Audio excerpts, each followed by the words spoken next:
Hello and welcome to Screen Source episode 35, your place for movies, television news, reviews, and trailer reactions. How is everybody? Good. Doing all right. Doing okay? All right, cool. We're going to bring you a ton of new news that came out this week. This week has also been crazy for trailers.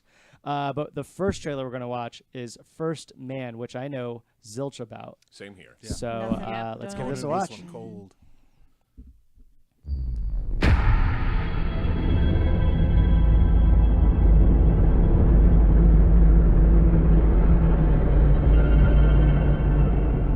Are you sure?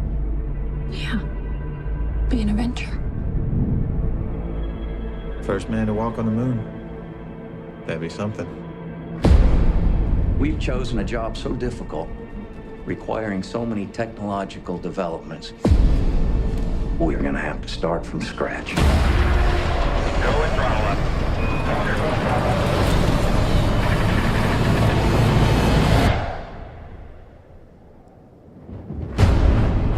Only after we master these tasks do we consider trying to land on the moon. Neil, if this flight is successful, you'll go down in history. What kind of thoughts do you have about that? We're planning on the flight being successful. Damn, that is a big mother.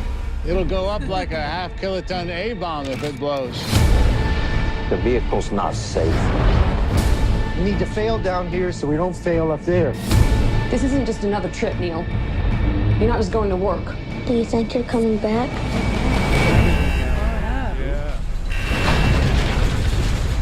There are risks, but we have every intention of coming back.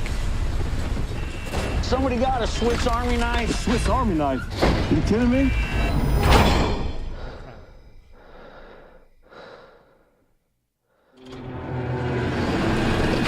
Here we go. 6, 5, 4, 3, 2. Do you question whether the program's worth the cost in money in and laughs? You're down here and you look up and you don't think about it too much, but space exploration changes your perception. And it allows us to see things that we should have seen a long time ago. We have serious problems. We've got this under control. You're a bunch of boys. You don't have anything under control.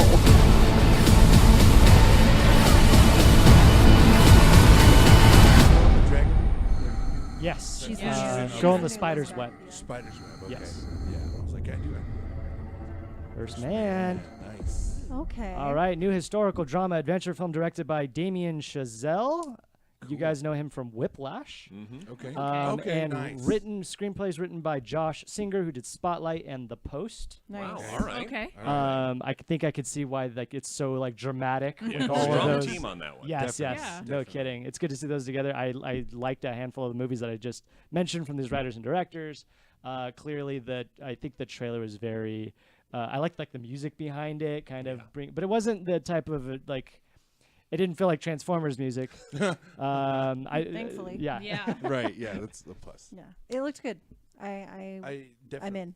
Yeah. Have we seen a good movie about this event? I was just gonna say I think they talk about it in Apollo 13 there is you go. probably maybe the last Hidden Figures. historical space movie I can think of. Sure. I don't remember many that they did where it was actually about. And I don't- the first. She just mentioned one. Oh Hidden yeah, Figures. Hidden Figures. Yes. I kind of Oh, want to okay. watch this as a dual. Okay. Yeah. Yeah. Right, Yeah. yeah. Apollo 13's great. I mean, that's a great Right. movie. Yeah. But it's not about this specific event. This one. This is Right, the, yeah, right, yeah, right. Because that was that was after all this. Yeah. Right. So. But yeah, fair there are plenty of good Space movies. space movies. I just think The most this historically particular accurate thing. Armageddon.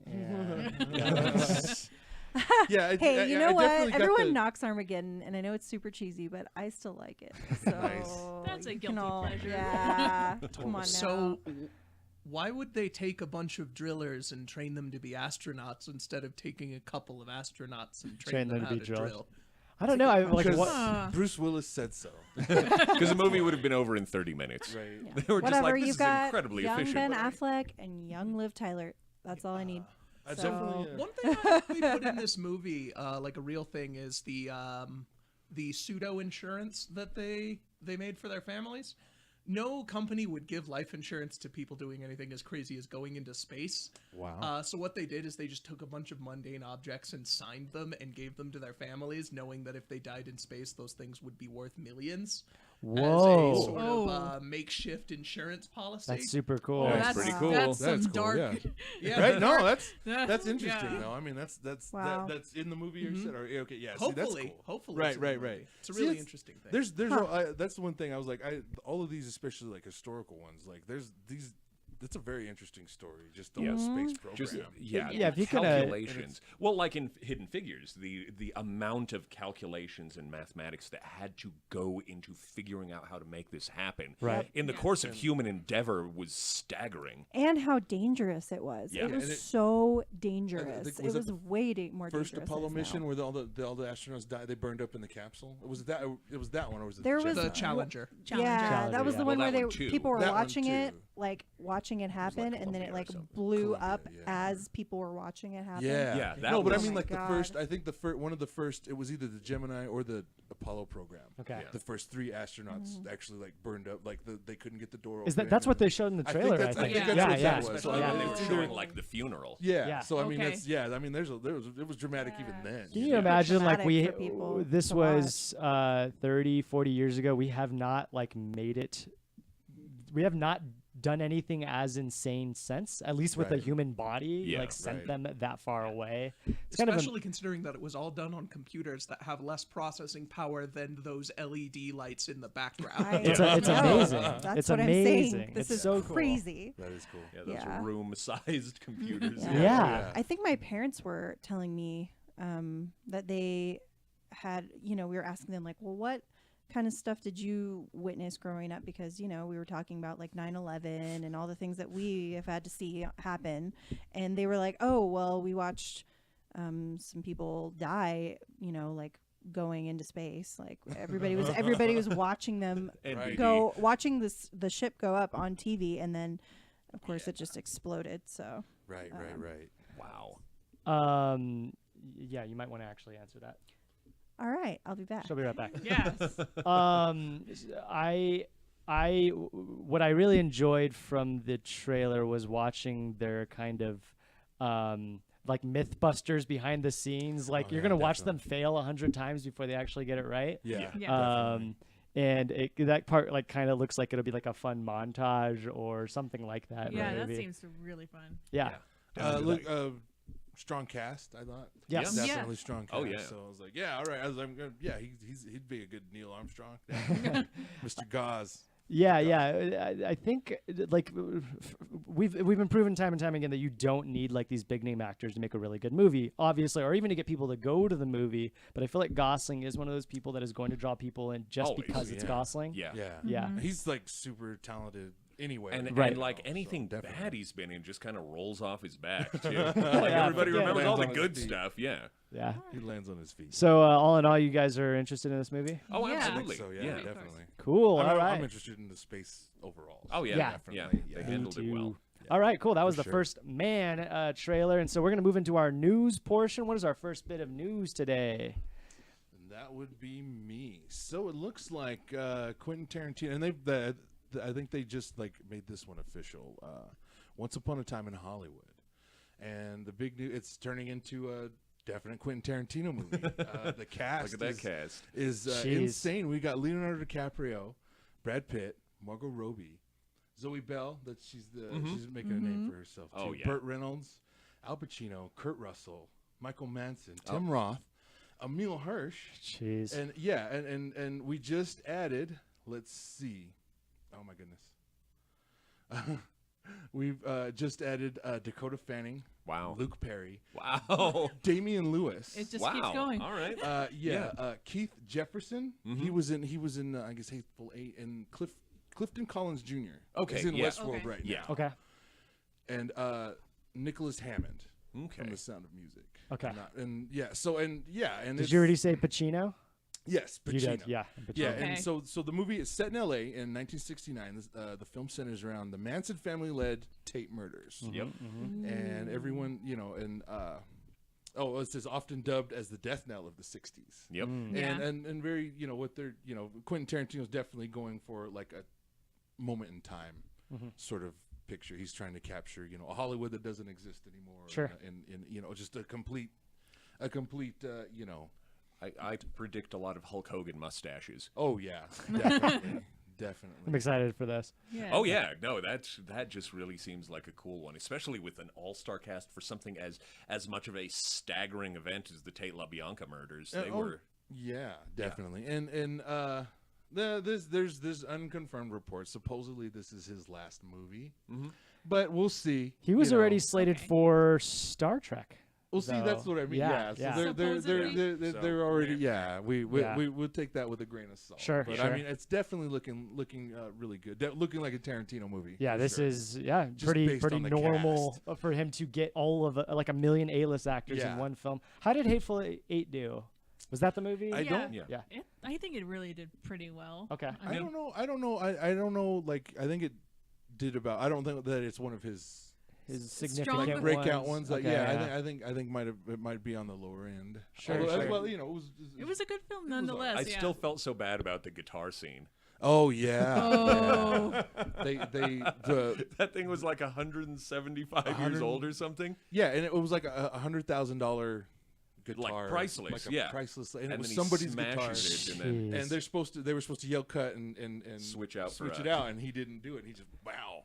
And then watching the other people in the scene, like, you know, yeah, gosh. the girl's Jennifer Jason Leigh's reaction is like completely like, no, and then, yeah, it's like all That's real. amazing. Jesus, you sound like you're a Tarantino fan. Yeah, is that right?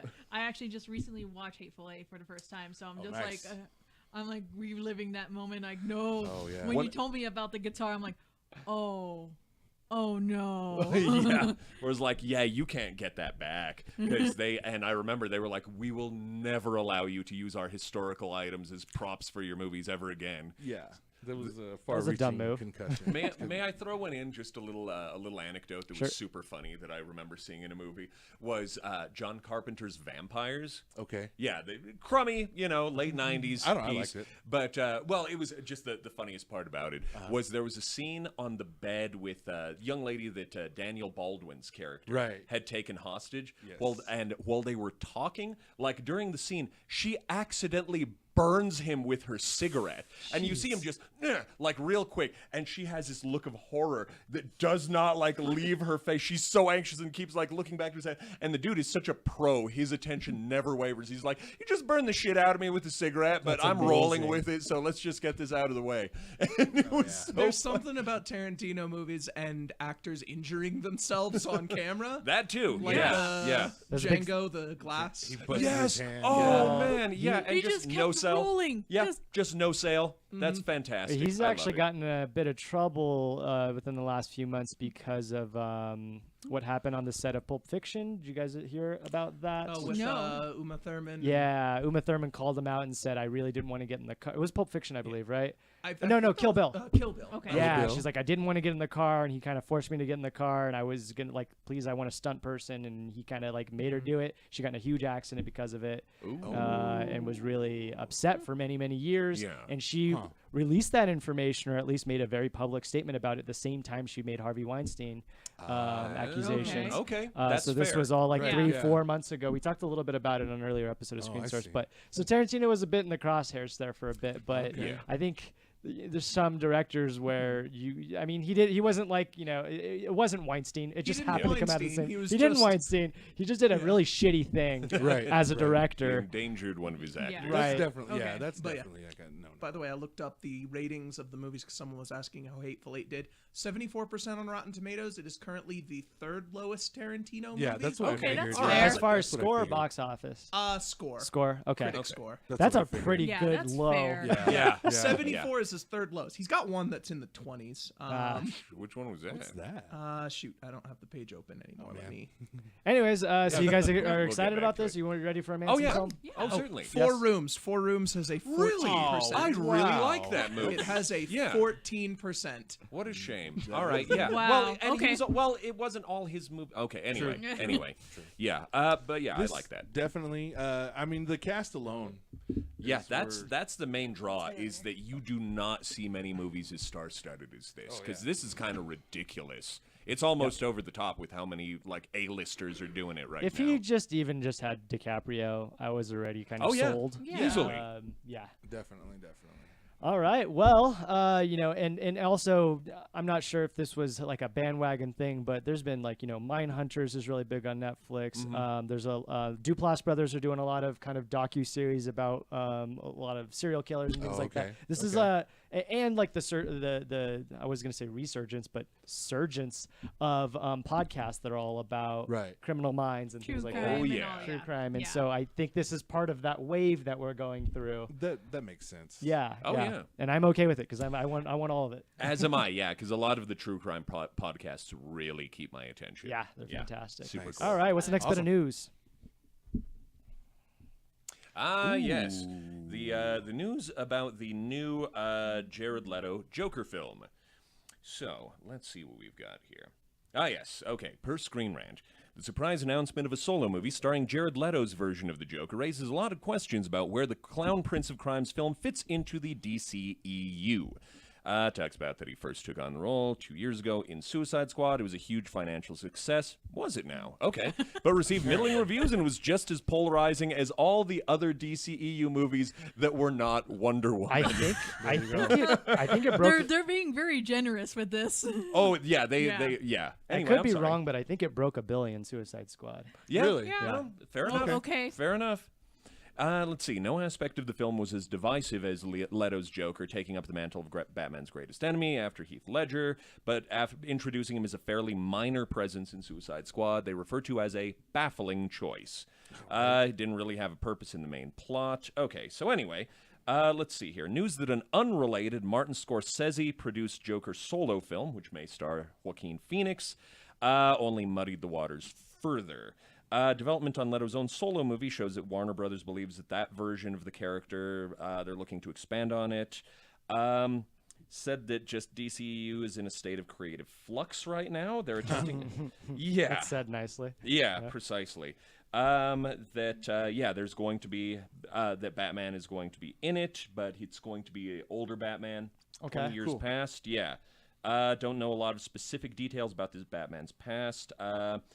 Okay. I bet it'll be recast. I know that sure it for will. a while, I don't think John Hamm was saying he wanted the part. Right. Michael C. Hall. Negan. Yeah, Negan, the guy Negan. Jeffrey Dean Morgan. Jeffrey Dean Morgan, yes. He was another well, because I think running. he had played like he had done the Flashpoint Thomas Wayne as Oh, okay. Batman. Right, Yeah, right, so right, why right. not, you know? Mm-hmm. Yeah. Okay. And then it says that rumor mill suggests Ben Affleck is currently leaning towards returning to the role. It's just a lot of supposition right now at this point. But yeah, that they said the ostensible point of a Joker solo film would be exploring the character in a new way, unmoored from the usual tropes and characters he works with, adding to... Okay, let's see. Harley Quinn. Yeah, this is on top of Harley Quinn film that they've been talking about. On top of was it Gotham City Sirens? Yeah, which is going to have Harley Quinn as a part of the trio. And I think a lot of this. Hey, Zach. I think a lot of this too is going to tie in with their their new DCE. No, it's not DCEU, but I don't know if it'll be separate from it. But they're doing a separate like Netflix type of thing. Service. Okay. Yeah. Oh yeah, the DC Universe app. Okay, what they were doing. Yeah. Okay. And okay, so there's something else we've got coming up with this. They said that Harley Quinn is already slated to be in Suicide Squad 2, Birds of Prey, and Gotham City Sirens. Oh, okay. Yeah. And supposedly lined up to star along her beloved Puddin' in Joker versus Harley. Wow. Animated series, right? Oh, the animated. Yes. Okay. Yes. Yeah, so this one is not that. Right. So right. they have no indications. They don't think that she's going to be showing up in the solo Joker film, but that it is actually going to be dealing with possibly Batman: A Death in the Family. Because of the graffitied Robin suit. Right. Yeah, that appeared earlier. All So, right. yeah, that may very well be it, but it would just be, again, this is all hearsay, supposition, and conjecture right now. Okay. Because they said right there, you know, that in Screen Rant they had no real hard details about it. That there were a lot of callbacks that they're going to be having that lead to where we are now, possibly just a prequelization before they got to Batman v Superman. Okay. So from what I understand, understand his take on Joker was very like cholo. Yeah. This Yeah, hard. he was the Yeah. This hardened prison inmate. with all the tats and Right.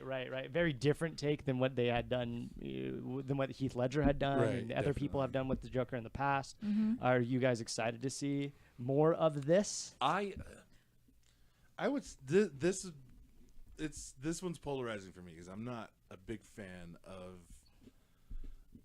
that portrayal. But the interesting thing about that is a lot of, and he was real vocal about that when Suicide Squad first came out. A lot of his scenes and a lot of things that he was doing ended up, on the cutting room floor. Yeah. So there was a lot of things that he was doing that we never really got to explore as the Joker. Okay. So I mean, so for that I'm interested definitely in just to kind of see, because I don't think we got a fair, and I didn't like kind of what ended up there. Sure. As much and yeah. Why wasn't he the main villain? Because he's the main villain anyway. Right. So but I mean, yeah. All of that aside, I think it'd be interesting to see. It's interesting that they're giving him, or supposedly giving him, this kind of shine, the kind of carte blanche, I guess. Yeah. To really. To helm his own piece, especially if they were going to be having the Joaquin Phoenix. Yeah, but again, I guess with the whole multiple choice past of the Joker, Sure. the reinterpretation of him as done by a different actor, like in every movie, Right. I'm not okay with that. Sure. But as always, I really want it to be good. Oh you know? yeah, definitely. I think DC needs a win at this point. I think they're putting their eggs in the wrong basket here. Maybe. I'm not discounting that I'm just opinion. wondering about the source material, of how much source material there could be, because like you need to have Joker and Batman together to actually work. I mean, I'm interested. The only thing that got me interested was like the death in the family, which is just a powerful story altogether, and it seems like you're only doing it from Joker's point of view, and it's only slowly about the Joker, and that's fine, but we don't really need to have like a prequel about the Joker. Oh, his mystique is definitely a part of his character. His mystique is about his character, but the thing is, like, do you really want to break that background? Oh yeah. Because you have so many backgrounds to the Joker, and you don't need to have like a definitive one to actually make it complete. Yeah. I agree with that. I mean, if there's one person we don't need an origin story from, it's definitely the Joker. Yeah. Because I mean, even in the comic books, it's real vague about where he's actually from. Even in Gotham, this immovable, unstoppable force. Yeah. Yeah, even in Gotham, like the TV series, it's very like they don't really dish out who is the Joker and everything. Right. Even the directors of that and the showrunner says we don't have a Joker for it, even though some fans want to. For sure. All right, let's move on to our next piece of news. I'm also just thinking now, and I probably shouldn't necessarily be thinking this out loud, but maybe we should kind of at the top of the show, like these are the things that we're going to be talking about, and then it's kind of like a hook into, hey, this is what, like for instance, we're going to do a Hereditary review a little bit later. Yep. A couple of other things. But anyways, what's our next piece of news?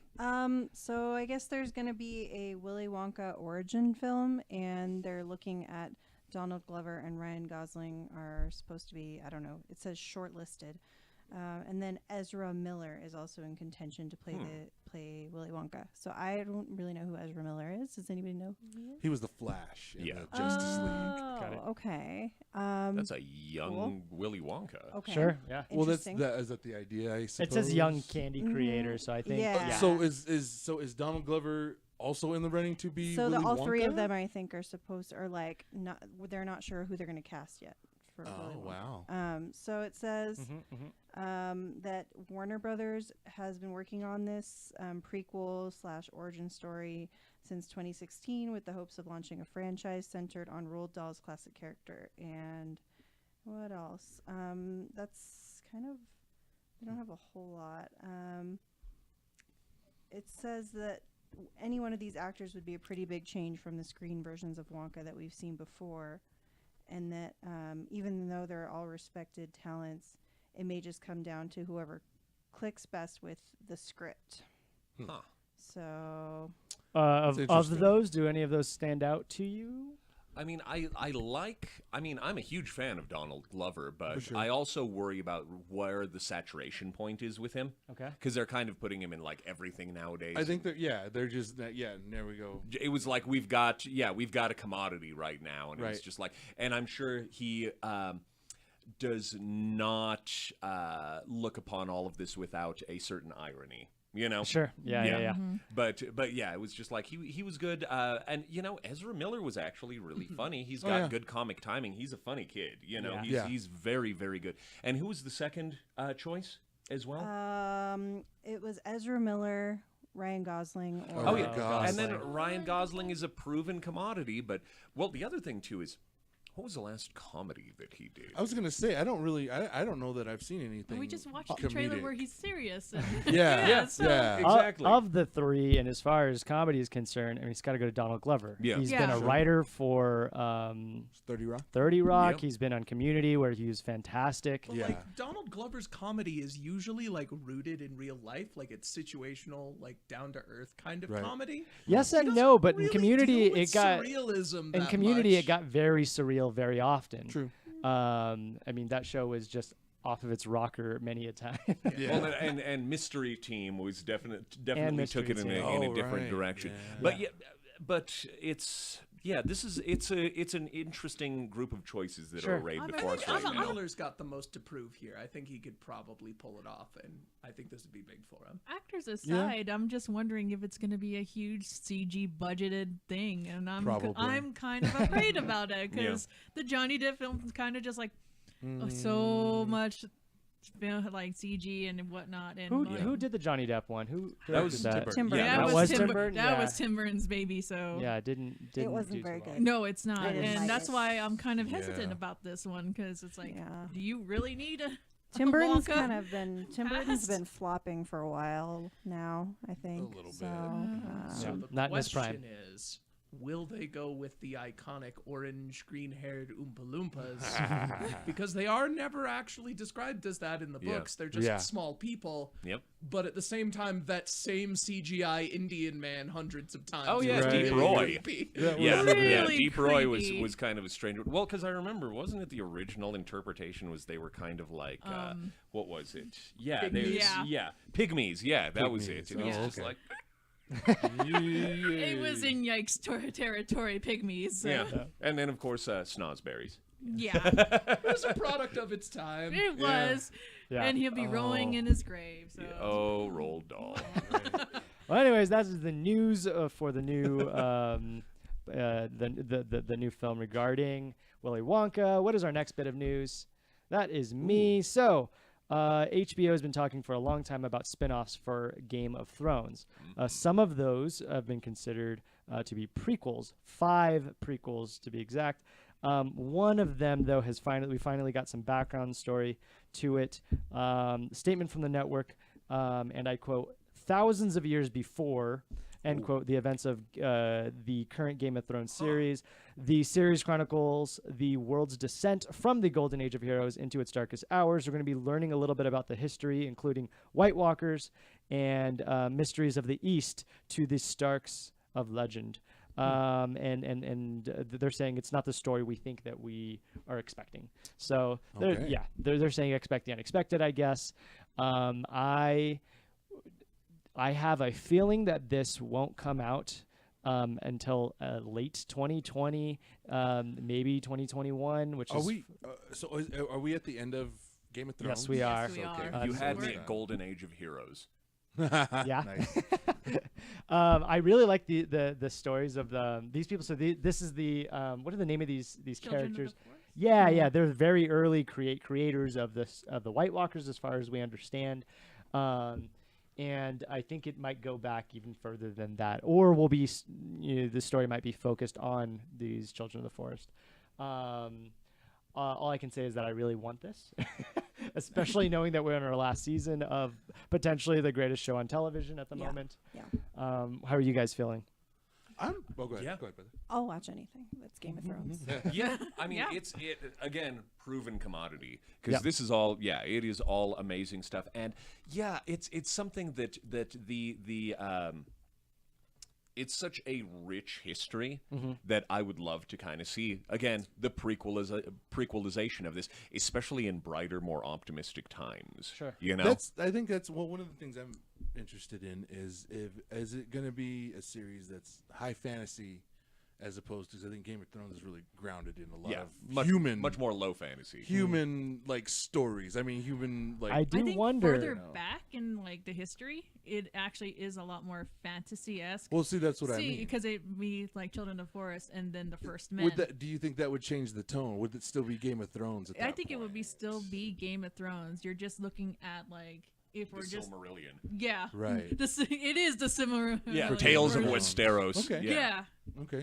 Yeah, I know a lot of people like that about the kind of the TV iteration of Game of Thrones is that it is sparse. Yeah. It's not always in your face. For instance, the amount of times we actually see dragons is pretty Right. few and far, but also it costs millions of dollars to render those yeah. things. Yeah. So much rendering.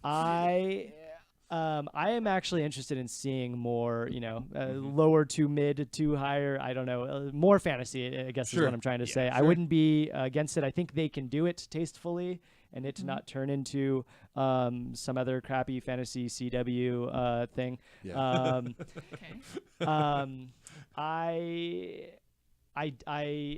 George R.R. Martin is also connected to this. He's, I guess, as far as I know, a part of the writing team.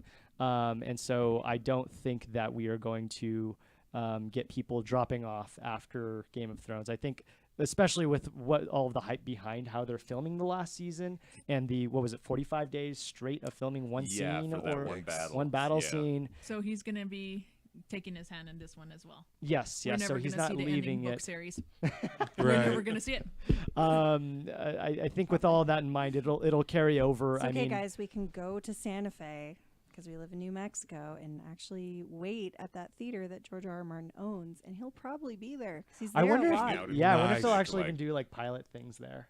The theater that he owns. Yeah. That would be awesome. Yeah, we could all meet him and get his autograph. We can all do a table read of the script. Yeah. There we go. Oh, Boom. yeah. Goals.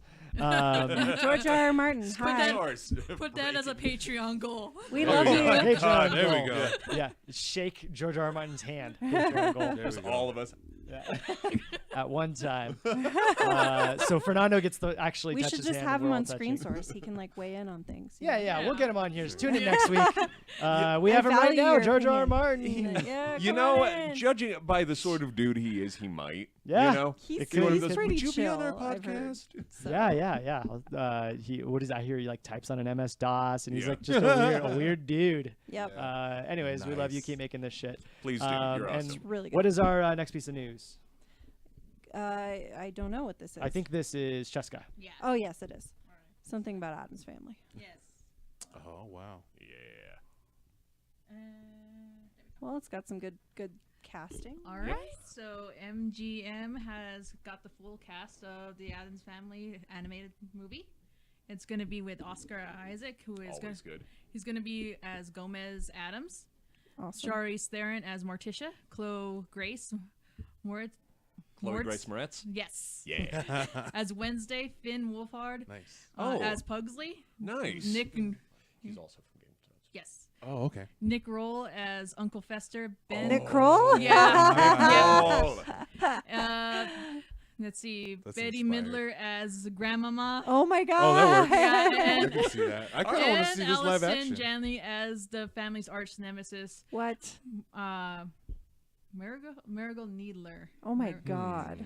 So Okay. That is a really good cast. and Oh, the yeah. So in addition to this, the directors are going to be from Sausage Party directors Conrad Vernon and Greg Tiernan. So I'm only not happy about that, but Yeah. Sure, good. yeah. Yeah. There's a Well, lot of for good controversy reason, yeah. behind Yeah. the way Yeah. Sausage Party was made. But I'm happy about like the first cover, like the first like concept art. It's spot on to the Yeah. artwork Nice. for the New Yorker set. Yeah. Oh, right Oh on. yeah. The it is Charles spot- Adams. Yeah. The actual was it a comic strip? Or? Yeah. Yes. It was Okay. one shots. Yeah. Yeah, like a family circus style. Yeah, and that was presented into the New Yorker, so Cool. it was kind of like an offbeat. Right. Yeah. Right. Victorian goth wholesome meme family. Yeah. And let's see. so the Addams, let's see, they actually do give a little bit of the plot where the Addams family is actually going to be followed around in like a reality TV show. Oh, boy. Nice. So Well, product that's a of great the times. concept. that's what's going to be in the film. It sounds a little bit like What We Do in the Shadows. Now that you say That's that, really A little funny. bit. right? And it's an interesting take, and just far enough away from it that I think it wouldn't be, it wouldn't be hacky, You know Yeah. what? I'd almost want to see the live action. Like, I kind of want to just skip a cartoon. Let's have these guys do this. Because again, it's when it's that much of an all-star cast, like that really gets my attention. But of course, as a voiceover artist, that's also something where it was like, I have a question. Would this have gotten more eyes if it was a live action?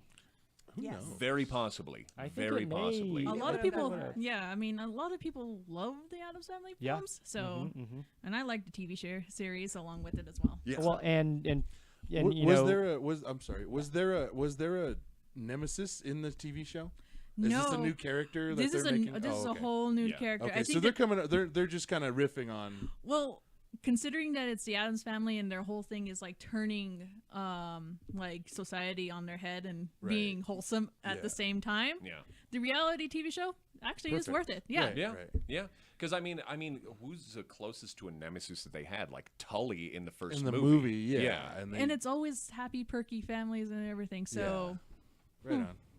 Sweet. Well, that's a interesting bit of news. I didn't know that this was being made. yeah. But I imagine people who grow up on it, they have kids or kids who have kids already they're ready to take their family to go watch this in the theaters.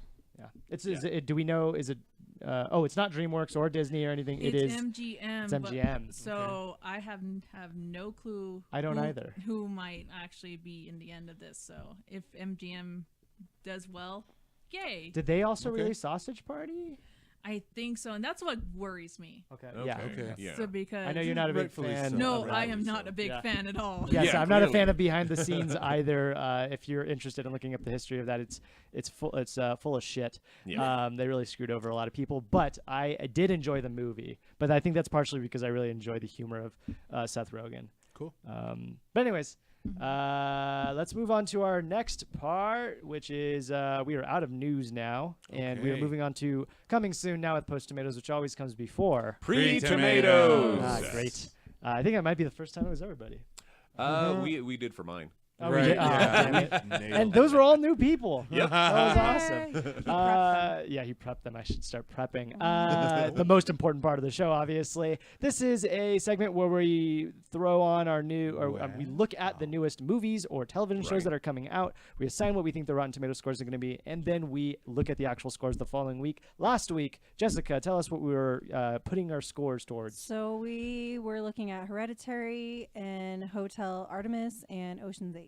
Sweet. And Hereditary got a 94. Wow, spot on.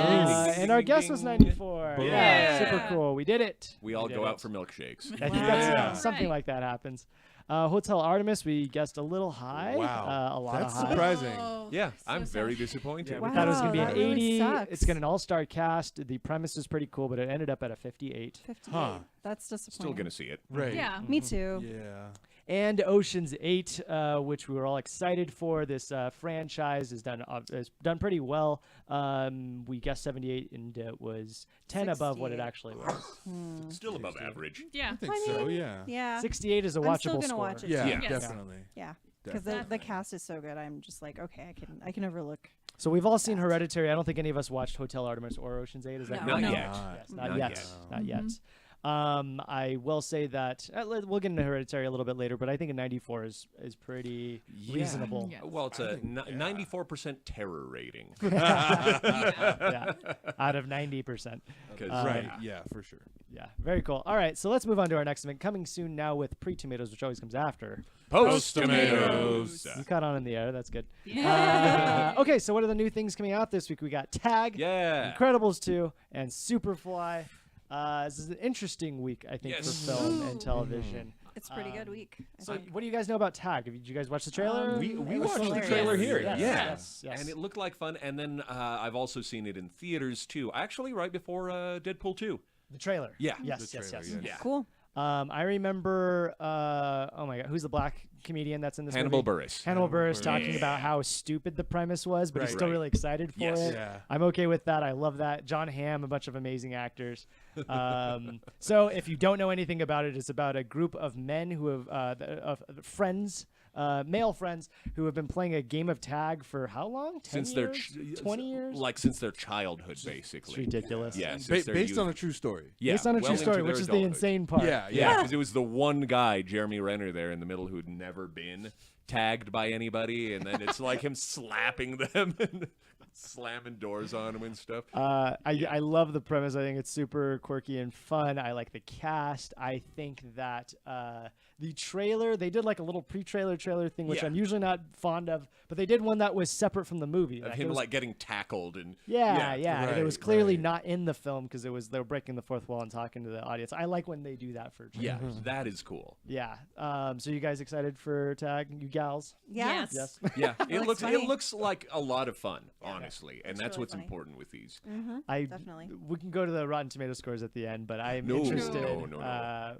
in what that's going to be. Incredibles 2. How are you guys feeling about that? Looks Been good. waiting 14 years for Oh this. my, yes. Yeah. Yes, Yeah, absolutely. get in my mouth, Incredibles 2. It looks great. Yeah. Yeah, Yes. Bob Odenkirk is playing what we think might be the villain according to the trailers. The screen slaver, was it?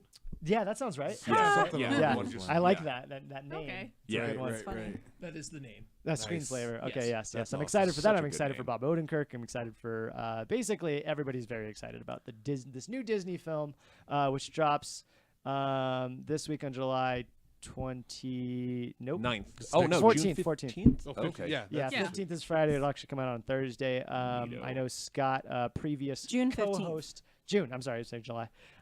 Previous co-host of Screen Source. This is his favorite, I think maybe film, Incredibles, Yeah. or at Right least on. favorite Disney film. Yeah. Yeah. Oh, yeah, for I could sure. see it being a lot of people's. Oh. I think it was our producer who said it's the best Fantastic Four film ever made. And he was not wrong. Yes. It's not.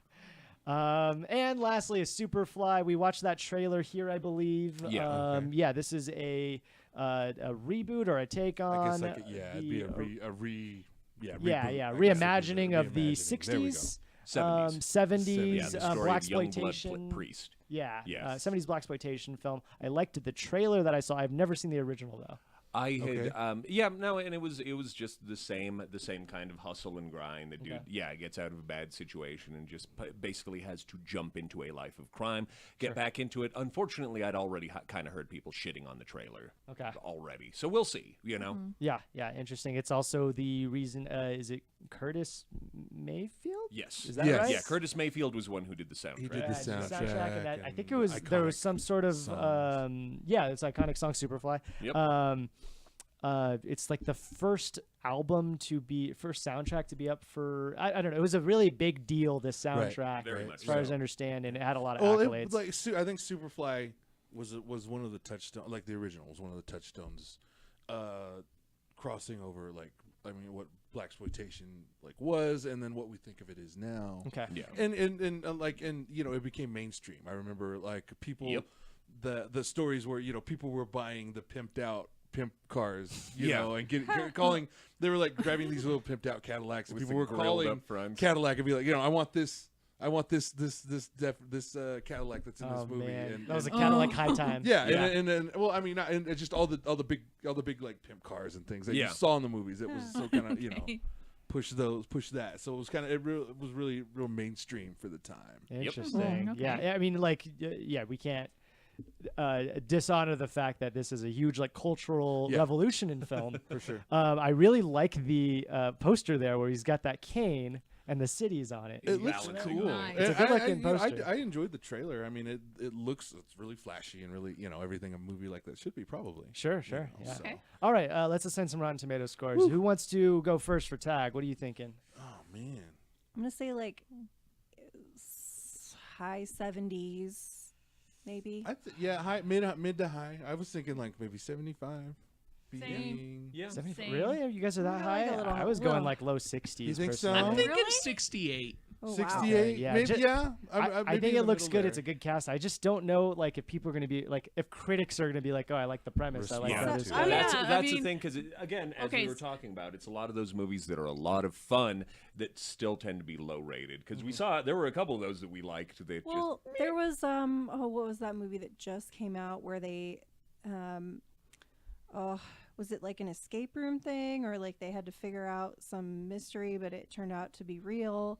Well, game night. Game night. Game night. And that got Yeah. really, and I thought that was going to do terrible, and it got really highly rated. Okay. Yeah, well, so- that's kind of. I kind of figured this is kind of in the same boat. That's Yeah, why. I think so Yeah, too. and especially with That one did really well. It got like 80s or something. yeah, with Mixed actors that are Nice. Yeah, so Game Night and this, like, with interesting actors, not a cast of comedians. Right. Yeah. Right. Half of it is just like Game Night.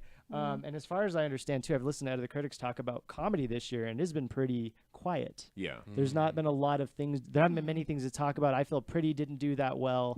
Right. Game Oh, Night, yeah, as far as I know, right. did pretty good. Yeah, actually People did liked okay, it. huh? Critics liked it. I understand. I And feel then there was pretty. Blockers. Oh yeah. Oh, right. But outside Blockers of did that, well. though, I don't think we've heard anything. Yeah, I mean, Well, here's hoping it does well. It might. Yeah. I'm gonna And- say like, I'm gonna say like 75 is a decent score.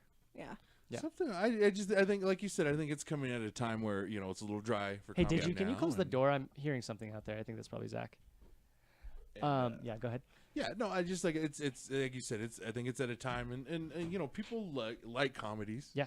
People, and I think maybe enough people, if they show up and are just ready to just kind of go for it. Sure. So I hope so. Okay, so we kind of digressed a little bit. You guys were thinking I'm in the 60, producers in the 60, you guys are in the 70s. I actually agree with 75 on that one. Okay, too. all right, 75. So tomatoed. Let's move on to Incredibles 2. Oh baby. They spent a lot of time making this. 95. 95. 95 sounds really 95 good. feels good. There's almost always, I've realized, there's always Yeah, like a 95. 95. We always have one. Because I want to say 100% on this one, just because this movie has made the original made me so happy. But there's going to be a couple people who have to upset the damn apple cart for this. There's a lot to live up to. Yeah. Also. Definitely, yeah. definitely. But it's looking gorgeous. Yeah. Okay, 95. I'm okay with 95. Mm-hmm. You Yes. guys are on board. All right. So tomatoed and Superfly. Simple. I don't know. Yeah, I don't know how people are going to react to this because again, I've already heard mixed reactions. Okay. Because there were a lot of, there's a lot of people who thought it was going to be cool. I saw we all tended to have a very positive impression of it from the onset, and then a lot of other people thought that it was what was it that I was reading about was that people thought that it was inappropriately exploitative. Interesting. That it carried over the values of a product of its time that didn't really work nowadays. Maybe they don't resonate anymore. Yeah. Maybe Interesting. that's interesting. Yeah. I mean, I don't know of any other films like this right I don't now. have. Yeah, I haven't really formulated an opinion on it yet. It could have the tag effect as well. Maybe there isn't enough, so people will see it and like it just for what it is. Sure. Yeah, So very I mean, true. there's that. Maybe not. Who knows? I'm going to say 50s. All right. Okay. Yeah. Okay. Well, because we were unpleasantly surprised with Hotel Artemis, so maybe Right. this will be something where Yeah. we skewed Yeah. low on it. I think we generally skew high. Yeah. Oh, I think normally so. we I do. think so. Yeah. Yeah. We're We're too an positive. optimistic bunch. Right. Yeah. What do you think? Like 55, 53? 50, 55. Fine. Okay. All right. I'm with that. Yeah. All right, so All right. tomatoed, we got it all down. All right, let me just Sweet. one more time. Do you guys remember what we did for tag? 75? 75. Yeah. And then 95, 95 and 55. Right All right, down that the helps middle. me. Yeah, that'll help me. And Superfly. Okay, cool. And I don't think there was much else coming out this week, so we skipped over on that bit of releases. But we do have some reviews. So we have a little segment here called "What Are You Watching?" and it's pretty straightforward. What are you guys watching this week? Who wants to go first? I will. Okay. Okay. I actually happened to see something, where Netflix was like, "Hey, you might like this," and turns out I did. It was called El Ministerio del Tiempo, and it's a European Spanish series. And it was like, stop me if you've heard this one before, but it's a series where agents from different eras all kind of go together to correct flaws in the time stream. So it's like immediately what I said is it's very Dragon Ball Xenoverse the way that they do it because it's a group of time fixers. Some people because it takes place like the three principles of it are basically a knight from the 16th century, Spain's first female college student from the 1800s. Nice. Yeah. And then a guy who's a disgraced EMT from nowadays, or from 2015 when the series started. Okay. Yeah, and just each of them kind of end up in situations where they've got nothing to lose, where they are visited by these, functionaries, because it is literally run by civil servants. Because it's literally a service where it was like, oh, they screwed up time, we got to go back, and it was like it's Nice. it's a lot of spy stuff. Where they go back and it was like, okay, well, so what happened here is it's not really much of a spoiler, but there's no time machines. Okay. It's the fact that they discovered this thing in Spain that leads, it's this almost infinitely spiraling downward staircase. Okay. And there are these doors arrayed all through it that change occasionally but lead to different eras of time. Oh, nice. Yeah. Okay. And so, because it was like, we have the doors of time. Like time machines, that's ridiculous. But we have this. And the weird part is time is relative in it, so people continue to age, where they're like, this isn't the fountain of youth. Like, if you go back in time, you will be noticeably different, and that the people who are in these eras, they continue to, because they, okay, the funniest part is the famous painter Velázquez is their sketch artist whenever they have to find somebody's, they have to do profiles and stuff. Oh. Yeah, they refer to the works of Arturo Pérez Reverte. There's so many cool things because it's all Spain-centric. It doesn't affect the course of the world's history, just Spain's. Because in the first episode, it's not that they're bad guys as far as I can tell, but two members of these two French revolutionaries, basically owing to the Spanish War of Independence kind of ruining the course of Spain or of France's military history, basically kind of go back to stop the guy who was the creator of guerrilla warfare to prevent Spain's War of Independence from succeeding. And just to kind of bring what they considered to be the dream of the French Revolution to the fore. And it was cool because they had to stop these guys who were obviously time-displaced characters. But in this world where a lot of people wear Victorian frippery and stuff, they didn't exactly stick out. But it was just but it was a really cool concept, and it's something that I've enjoyed. And the neat part that you can see is the guy who's from our time lost his wife 3 years before the events of the series take place, and he cannot stop himself from going back and kind of visiting her, but it turns out the only door that opens in this time is to the night before she died. So he'll he's going in and he'll because he himself at that time was on duty as an EMT, so he goes in and spends the night with her while she's asleep. To go back out. It's tough. Incredibly touching and sad because then he can't and then he'll because they have phones that work through time and stuff, and he'll call her and tell her that he loves her before she goes off to her death, every morning because they had a fight, little things like that. And then it's these other characters who are trying to do these things, but the problem is if you go a little too overboard and you change the time stream, you become a problem that has to be corrected. And then it was again, lies upon lies upon lies. Who's actually telling the truth? Is the Ministry really what they say it is? It's an incredibly interesting series, all in Spanish, of course. But but it's with the it's cool because it has double subtitles for people like the French guys who are speaking in French.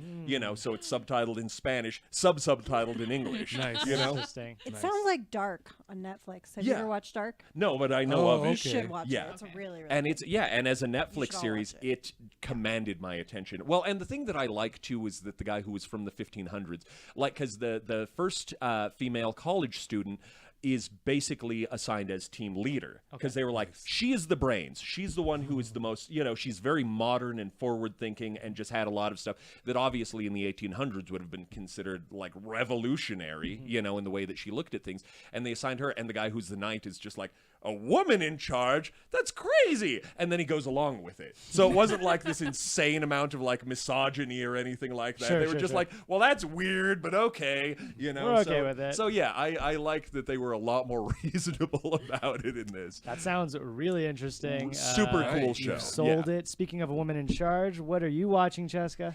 So I am watching In This Corner of the World. I really wanted to talk about this movie for a long time. Oh, so cute. Is this the one that Madison was also going to talk about, or maybe I just have that in my head? Okay, go ahead. So basically, it's on Netflix. In This Corner of the World, you said? Yes. Okay. So it's about this girl, Suzu, and she is living in basically near a small town near Hiroshima during World War II. This is the one Madison was going to Yeah. talk about. Okay. So I'm just going to spoil it. Yeah, I hear it's a little sad.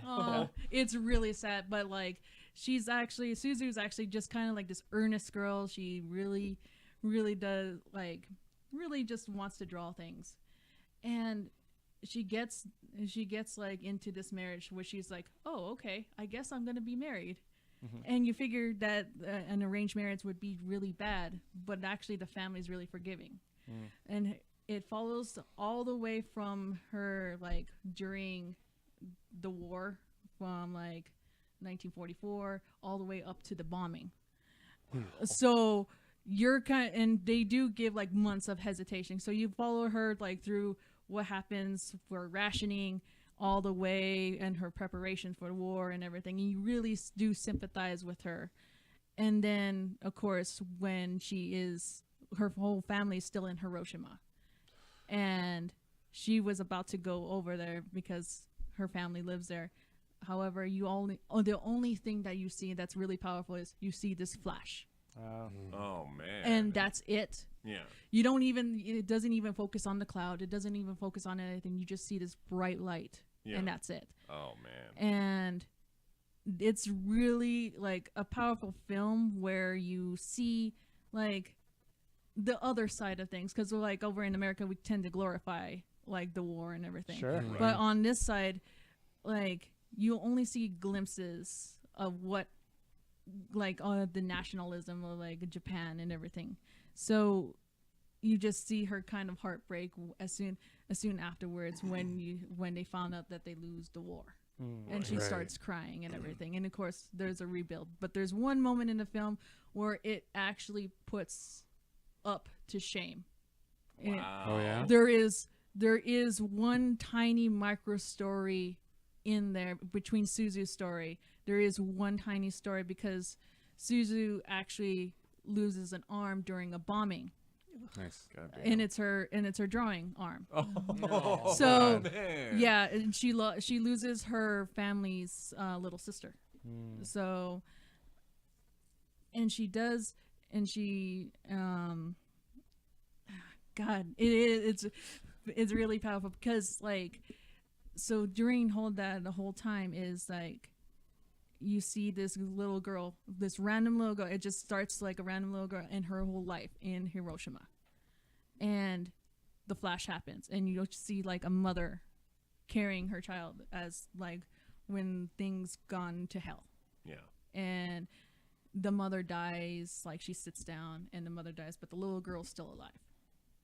And yeah, it's really powerful. And because like Suzu's already lost her arm, but she's already like it's soon after the whole rebuild of Hiroshima, so she's sitting down and the little girl recognizes her mom, like as Suzu. So it's really, really powerful at that moment. I kind of cried at that first time, and it's only that section is only half the time up. Yeah. Does. Yeah, yeah. And it's really powerful. It's really good to see because like there's other films like Grave of the Fireflies who does the aftermath. Yeah. Yeah. And like a little glimpses in like Memoirs of a Geisha. Is this a live action or is it it's animation? It's animation. So okay, yeah, cool. Okay, it's cool. really it really gives you another perspective. Right. On what the war was like. Well, so I just immediately made me think of the Grave of the Fireflies. Yeah. Definitely. Oh yeah. Nice.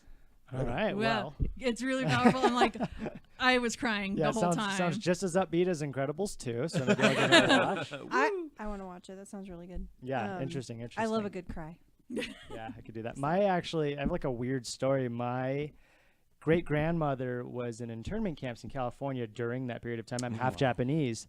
And what they did was they took a lot of the Japanese people in California and they put them into anywhere they could really figure out, but they in this case for my great grandmother into like horse stalls where they would keep horses Mm-hmm. at racetracks.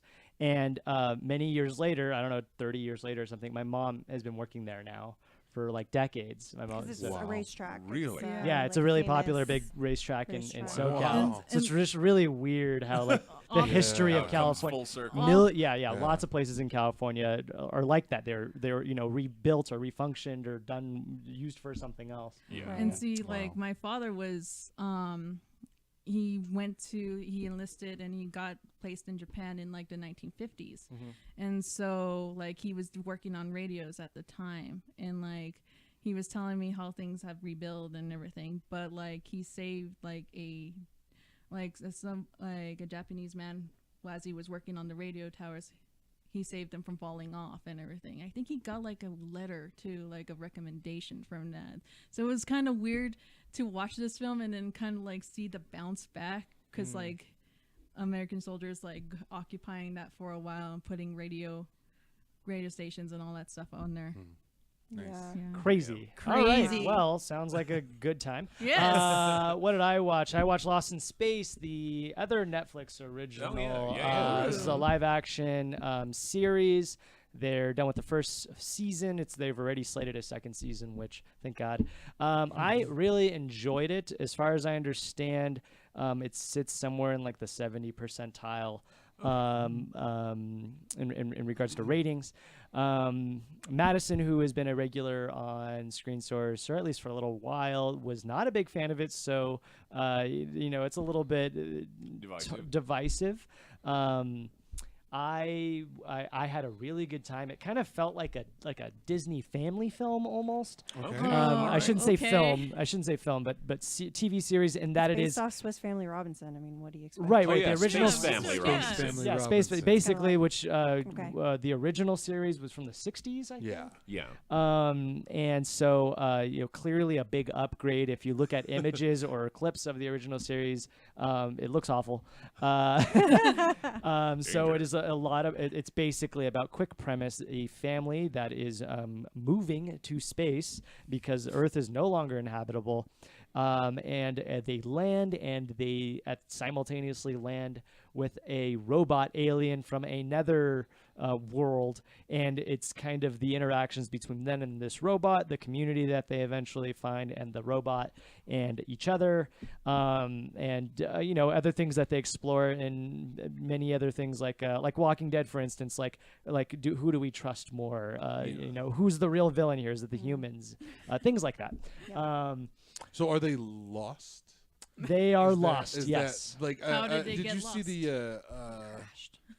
the movie that came out in like it's late 90s? Yeah, late 90s. Matt LeBlanc and a bunch of other people. I did not watch that. Lacey I don't Chabert. think I will. I hear it's awful. It is, but I liked it. It is exactly. Yeah. I think it actually was. But when I Wasn't saw it, I Gary enjoyed Oldman? it. I mean, Yeah, Yep. because Gary Oldman's very good in Doctor it. Is it hokey? Like It's hokey. It's- Oh yeah. Okay. No, Late they're 90s talking hokey. about the But- 90s film. The 90s film Yeah. is hokey. The new one is not very hokey. No. Okay. They Okay. do a good job of keeping it like grounded, and you feel there's like like real struggles in the beginning, and you actually really get into it, and you really learn to like love this family and the different aspects as to what their strengths are, their weaknesses, the psychological kind of damage that being lost in space could be. The dad pisses That's me cool. off like constantly. I'm like, dude, you suck, like all the time. Well, it's difficult. They're trying to hold together this family unit. so you is know? the kids Yeah. doing good? Yeah, the kids Yeah, are great. yeah, the kids It's are a lot great. of great child actors. Like the main boy in this Yeah, he's is a awesome. fantastic actor. Yeah, he's Cool. so cute. I don't know how you He's get great. kids to act this well, to be honest with you. Right. It's like they haven't done it since the Goonies. So how was the sexy robot that everybody was all over whenever it first was announced? Well, that's the main robot of this show. I mean, they're It has a particularly shapely butt for a CGI robot. Okay. And everyone, once they did the first stills, everybody is just like, hot robot. I'd tap that robot. Yeah. I have been hearing that. Right on. Yeah, he's a good-looking dude. It's a robot. It's a there's robot, no yeah. gender. Does it close up on the butt, or does it just? I mean, sometimes There's they a walk lot in of for- close-up shots of the butt on the. Oh, okay. Okay. Butt. Okay. Oh Robo no, butt. I just he kind of you kind of answered what, because I think especially the movie, the like it's got to be late 90s. I think it's like 98. Yeah. The movie was more about just kind of updating everything. That's what I was going to ask. Like, what would be the main difference? But it sounds like they're actually like developing the story and as opposed to, like I said, that movie especially was more about just updating the concept and using CG and right. This is it's very grounded. You get flashbacks, so you do see a little bit of like why is this happening, and there's a lot of different characters. So the ensemble really starts to build. Only a couple episodes in. It's a really good time. Like honestly, if you want like a good palate cleanser, it's just fun for anything. It's fun and it's well written, and I'm very excited for that second season. So Lost in Space on Netflix. Are you the only one left that hasn't done the music? I was going to talk about Westworld, but I am going to save that for next week. I'm going to talk about Handmaid's Tale. So I'm all caught up. And oh god, it's just this past episode was crazy because if you guys are going to do spoilers, make sure you say so. Spoilers. Spoilers ahead. Right. So if you don't want to listen, close your ears or whatever you want to do. So this episode was crazy because it's the aftermath of one of the handmaidens. She like blows up this. She like sets a bomb off in this like center where they're all like going to some event, and it kills like all these people. And it puts the main, I don't know what they call them, like the husband guy who's like who is one of the main characters. It puts him in the hospital, and so like he gets really badly injured. And then we see there's this other handmaid who was actually the girlfriend of this actress who I love. Oh my gosh, she's a black actress, and she actually escapes to Canada. And it was her wife, and we see that she got killed during the explosion.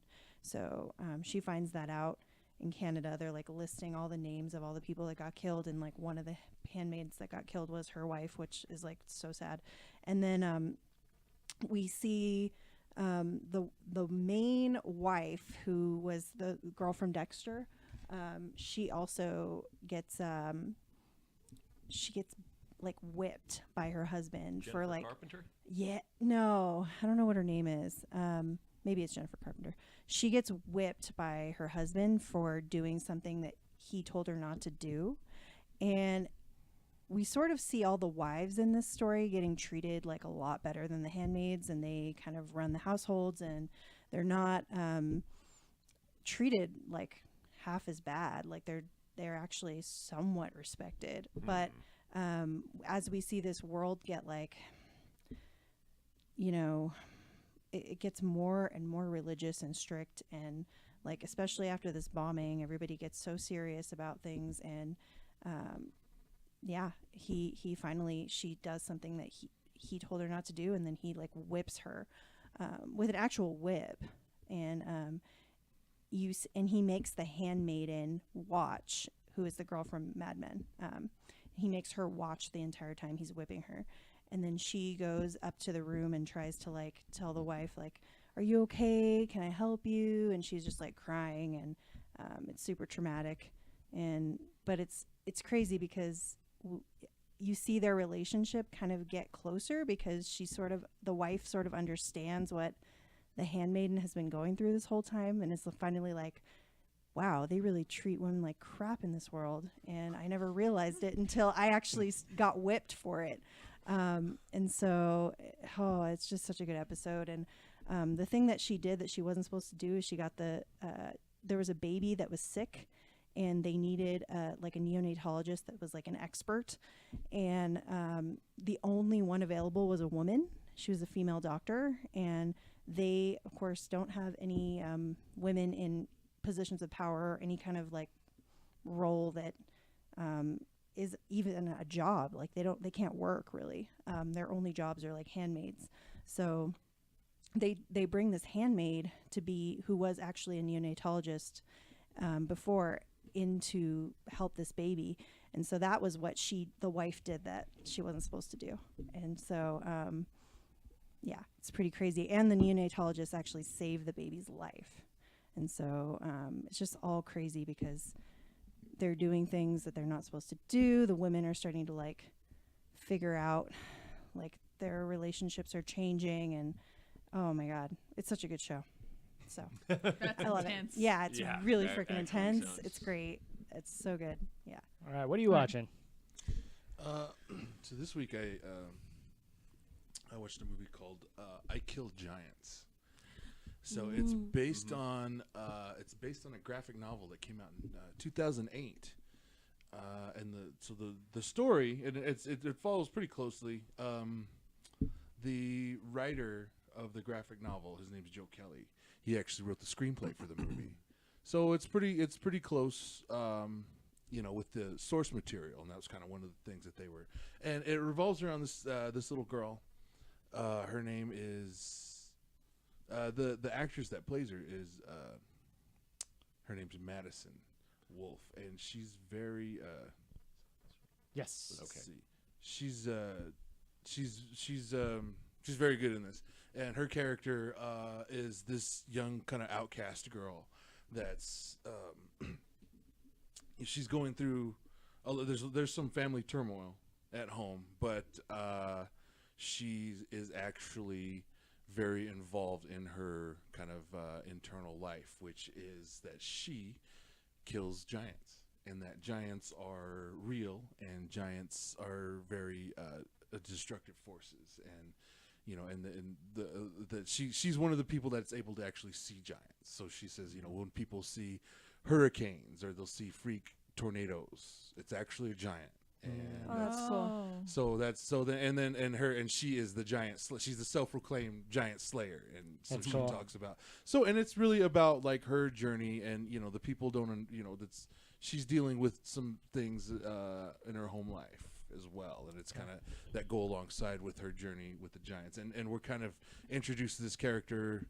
It's told kind of straightforward, but there's a young British girl that moves into. It's supposed to be like a Maine town, I think, seaside town, and she moves in and sort of befriend because she doesn't have any friends at all. She's from the UK, and it's her first time in America, so she kind of develops this sort of kinship with her, because she's herself an outsider. And then that's kind of how we were able to get into her world. She shares with her all these things. So this person that moved in is kind of like the audience surrogate. A little bit, yeah. But it's not that it's told through her like it's told through her perspective. But that's kind of where we shoehorn in there. Got it. And it's really, it's another one kind of it's real emotional. And there's a lot, there's a lot of extra layers on top of just the fantasy element. Okay. Cool. And Yeah, it looked like the trailers seemed to focus on the psychology of the kid a lot. Yeah. And we get to. And that's definitely and there's Zoe Saldana is one. She plays a therapist. Yeah. That tries to. Very cool. Tries to kind of get a good grasp on this girl, and like I said, there's other things going on, so I won't spoil it, but I mean that's kind of is the concept, and of course a part of these movies, it's is she crazy or not? Got it. It's definitely one of those. It was really good. Yeah. It was really, and it was like very those. emotional. It Yeah. had that sort of fantasy element, but then it also had sort of and it's funny that that's another point I kind of was thinking about as far as Hereditary goes, but it's sort of like a family drama. Okay. Cool. Rolled into this kind of fantasy story. It was really good. It was really it's out on home video. Okay. And good. I think and I'm not sure if it's on any streaming services yet, but I just picked up the Blu-ray, so I had to check it out. Oh, okay. Okay, That's nice. good. Very cool. Speaking of Hereditary, we're going to go into our required viewing, which was chosen by me last week, which was Hereditary. We all went out and watched this, and I think we have a lot of words to say. Right. So who wants to start off? I think a couple of words that describe this are holy and shit. That's true. Those are two good words Yeah. for Very this. true. Yes. I Yeah. expected it to be. No, you got to listen to the spoilers. I Sorry. expected it to scare Spoiler review, by the way. crap out of me, and it really didn't scare the crap out of me, but it Yeah, me neither. disturbed the hell out of me. Yeah. It And was that's much harder disturbing. to do. Yeah. Like, It Very emotionally uncomfortable. rips you. It's Yeah, very It's unsettling. very psychologically, like, just Very. fucks with you. In Yeah. some ways, like The Witch. That's Yes. what they said. Is Same it was a studio? spiritual successor. Okay, to it. okay. I didn't know that was the same studio. Yeah, same studio. Nice. Yeah. Yeah, A24. A24. They, Yeah, they, yeah. they do Definitely good work. see But yeah. So good. So we kind of glossed over it. There were a whole bunch of people talking at once, but I just want to reiterate: spoilers ahead. Yeah. Okay. Yeah. Yeah. So we're allowed to talk about spoiler stuff with it. It has been stated, spoilers. Yeah, if you're watching this episode, when you see that slide move out of this, then you know to the next Then you're PowerPoint safe slide, then to- you're Should safe. probably Yeah. go Come and put in. I think they still have annotations for the time being on YouTube to Okay. skip past it. So I'll go first. I'd say in general, this was a fantastic film. I'm a big fan of this genre, and yeah, like I said, it reminded me of things like The Witch. A lot of people are comparing it to The Poltergeist. Is that right? Rosemary's Baby. Rosemary's Baby. Yeah. Yes, The- yes. I forgot the other one I heard. The Exorcist. Exorcist. Not the Exorcist. Poltergeist. The The Exorcist. Exorcist. Sorry. Yes, Yeah. yes. I Rosemary's saw Baby a some, lot. Yeah. Some Yeah. Conjuring sort of Sure. moments in it too. Yeah, Okay. especially the the equivalent of this, Yeah. which was the pulling of the Yep. Yeah. Oh god. and that. Yeah. Expect to hear that noise a lot in this review, I guess. Get so your ASMR out. a million good scenes. I'm gonna kind of from a production standpoint, it was beautiful. Yes. All of them were well shot. You guys were talking about earlier. Sound design was so well done in this. Oh, yeah. They kept had this like unrelenting like beat in the background. And it was almost rock-like. The way Yeah. yeah. But then it was like almost like a heart thump, but it wasn't really, which I actually kind of like because they do the heart thump in a lot of films. Right. Yeah. Which is amazing because like you noted the sound design and everything. I heard nothing actually because Oh, like yeah. because it blended in so well. Right. Oh, yeah. Well, I So- think that was the idea. Yeah, Yeah. because Yeah. like I'd never thought about the sound design at all in this movie. Like it didn't go into the emotional cues, Right. It's just the sound cues at all. I'm like, oh, okay. Well, it did kind of use a lot that sort of the one thing that I noticed about the sound design I didn't very much like is it really overused that we're going to dramatically and very quickly play a violin really fast, getting louder, cut to a non-scary scene. Got it. Yeah, Okay. sure. Yeah. I think Yeah, one of and then I keep hearing. Sorry to cut you off, but No, no real worries, quick, no I saw this article that was talking about how this movie, or at least the director of this movie, had taken cues from Steven Spielberg in some of his face shots of these very dramatic, and there was a lot of them in this Oh, movie. If you yes. think back, Yeah. just looking at the horror on somebody's face, but not actually seeing the horror that they're seeing Yeah. until a They little did bit that a later. lot. The Um, ants scene. Yeah. It looked like her face was gonna split in half from the horror rictus that she had on Right. Yeah. But I think that like goes to show just kind of like the powerful movement of like camera coming in on somebody, but also like the acting was so. Oh, it was top notch. Man. Phenomenal. Yeah. Yes. Like- yes. I can't remember his name, but the kid playing Peter, Oh, Alex Wolff? Alex Wolff. Alex yeah. Wolff. Alex Wolff like knocked it out of the fucking park. Like Yeah. that Well, is. I think they all did actually. Yeah. Yeah. But like him specifically, he just had so much different things he had to do. Yeah. Like he had to be like a douchebag, and then he had to Yeah. be like. But you still had to feel for him. traumatized. Yeah. You still had to be a sympathetic character. Right. Yeah. You know. You felt for him during the dinner scene. Yeah. Yeah. Oh God. Oh Yeah. yeah, because the entire second half of the movie he spends looking like he's about to cry, Yeah. like Yeah. all the just holding that glass without like a single tear escaping his face. That dinner scene, unironically, probably one of the scariest scenes in the movie. Just because of how like real everything was. Yes. Like you might not be able to completely relate to, having a family member offered as a sacrifice to bring back an ancient city. Happens to me all the Yeah. time. But you Yeah. can definitely feel that of, Tension. Well, I think like something horrible has happened and people hate you for it and there's Right. nothing that can be Well, done. because like the Right. tension is so thick in that scene, and you're Oh, a just, lot of the and you movie, just, yeah. if you ever had to like the displeasure of sitting there in trouble or like Oh yeah. or just Yeah. just sitting there and the tension just building and your parents or anybody just angry and seething at you and they won't tell you Yeah. at all. It builds and I think builds. that, and that speaks to something what we'd mentioned earlier about it wasn't exactly scary. No. Yeah. But it was very, and you know, all of those like these really intense moments and scenes. But you know what? And You know what? definitely, like, yeah. Fuck the horror movies needing to be scary. Well, that's just I the agree. point. That's just the Like, point I was that- going to say. I, was yeah. like, I think, you know, at the heart of this was like, and even I kind of, you know, I'd read some of the interviews with like the filmmakers and the cast, and one of the things that when they were shooting it, was they were really like focused on, you know, sort of the family dynamic and the family drama. Yeah. Yeah. As opposed to, you know, of course, everything that's happening is obviously, you know, you know, the concept for it. But as they were going through, you know, There's a lot of points of relatability and, Right. and like of course you're gonna have like the family member that dies and everything and giving that horrible sermon in the very beginning and you're gonna have the family scene, just a lot of moments of just total relatability and that makes a lot more horror for it. Yeah, Jessica and I come from an improv background where it is constantly drilled into our head that all that matters is the relationships. Everything else is icing on the cake, but if the center of it all is not how people interact with one another and feel about one another, then you don't have much of a like scaffolding to work from. Oh yeah, I saw the interview.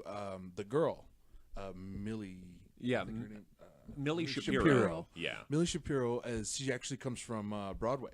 Yeah. And I think this is her first movie. Like Yeah, because it said an introducing Hollywood in movie. the- Yeah, okay. So, Charlie. and one of the things that they were talking about, as her especially, because they were one of the first two that were cast. With, Peter and the girl. And one of the things they did, shot it in Utah. We saw that in the end. You know, so when they were in Utah for prep, one of the exercises that the director had them do was go out and interact in character. Okay. So she would go out as the girl, and he would go out as her brother, and he would give them little tasks, like go and try to feed her, try to take her to the or something. And her task was that just be completely unmanageable. Yeah. And completely, you know, like you don't talk and do, you know, and so he has to go through that experience with her, both of them, you know, and work on that dynamic. And I was like, right there, right, you know, it shows it paid off. I think in spades. Yeah. As far as the screen goes. Weirdest part about Alex Wolff, he was from the show The Naked Brothers Band on Nickelodeon. He was the young curly-haired brother. Fucking kidding me. No, because he used his own name, Alex Wolff, on that show, and it turned out that's him. Wow. You know what? Nice. If you went back to like that'd be like 13, 14 at the time, and said it's just like, that kid's gonna be probably your favorite actor in your favorite movie in like 14 years time. Be like, are you out of your damn mind? Oh man. Wow. Oh yeah, but and it was just such a strong cast. Yeah. He was great.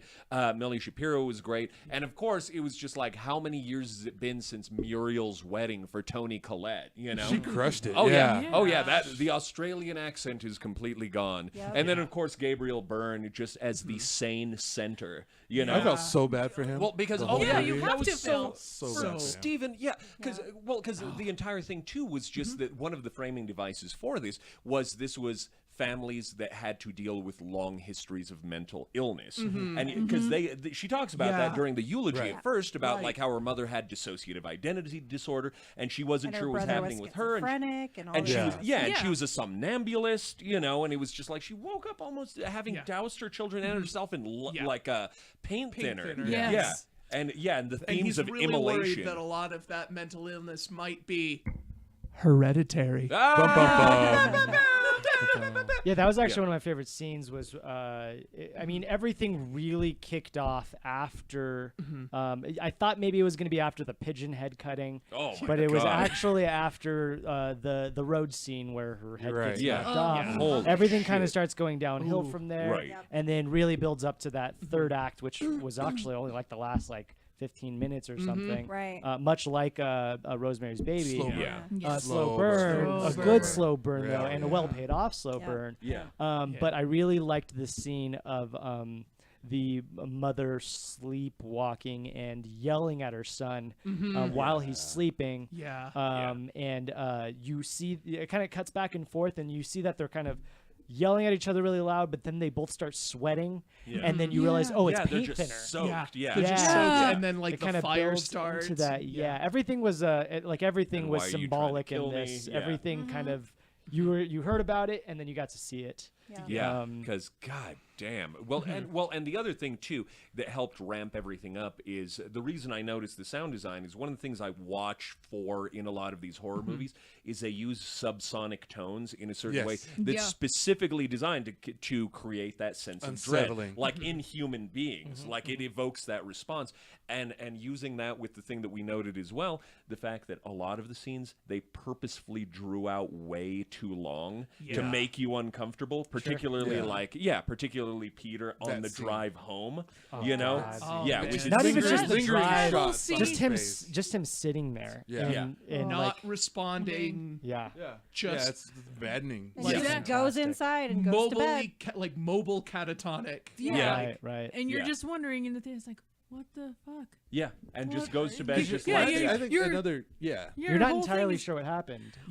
Well, you figured out that like she's beheaded and everything, but your sense of dread is just like, is he gonna do anything? I think is he going to wake up his parents and tell them what happened? Yeah. And I think it's a testament to this movie and how good it is. It's really one of those where you really have no idea what's going to happen next. Oh yeah, because You're so right away. You're just thrown in, and you kind of think you're going, and then and then you're hit with it, and you're just like, whoa. And there's no way to even prepare yourself. Yeah. Once props everything gets to rolling. the trailers for really making it seem like the focus was going to be on Charlie as the thing, because Charlie. whenever that whole the car scene happens and he's just kind of sitting there and he's not responding or anything, I was half expecting that she was actually going to be twisted or injured or whatever, but still there, it was going to be oh, this is where the possession thing is going to happen. She's going to spin her head back on straight or whatever. I thought that too. And, what? Really? I thought that was going to the be trailers, whenever we that's were what it looked first like. seeing some of the supernatural, because before that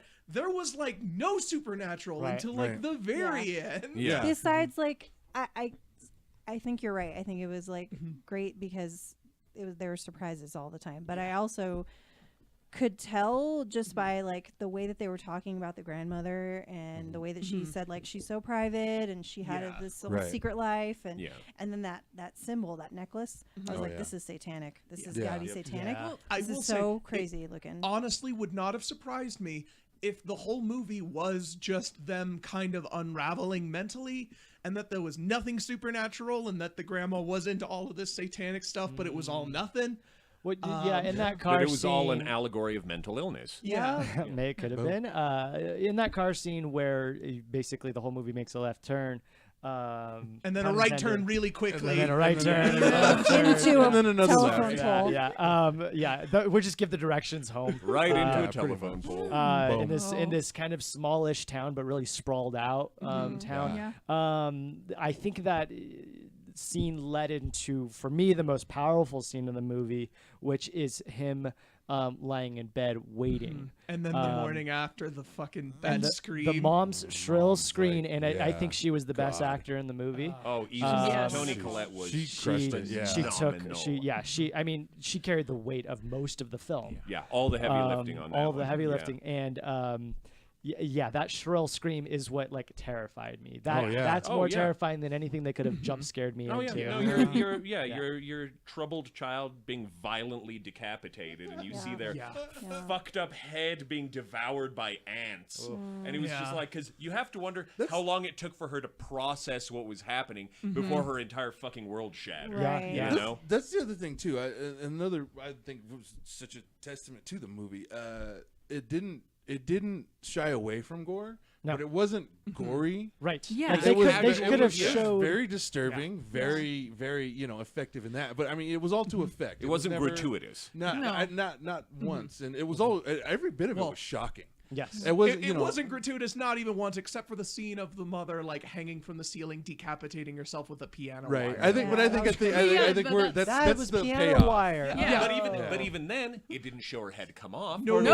You hear a thump later. Yeah. And And it's like, that's oh shit. And that's perfect. Yeah. Yeah. It's just Because we don't need to see all that. It was a combination No, of a I'm good. mixture of discretion shots and then no discretion whatsoever in the gore for this. Yeah. And, and it kept you guessing the way that they did this because they did not have a consistent theme of how they were going to scare you in Sure. it. Yeah. Except for Yes. the one tongue click. The one jump scare, Oh, which was so one good. jump scare. So, So good. Are we gonna so Jessica, do you want to tell the story or should I? I think no. Or Dylan- should as- Dylan? No, should I think Dylan as tell Color the Circuit's story? resident bully, you get the honors. I am not a bully.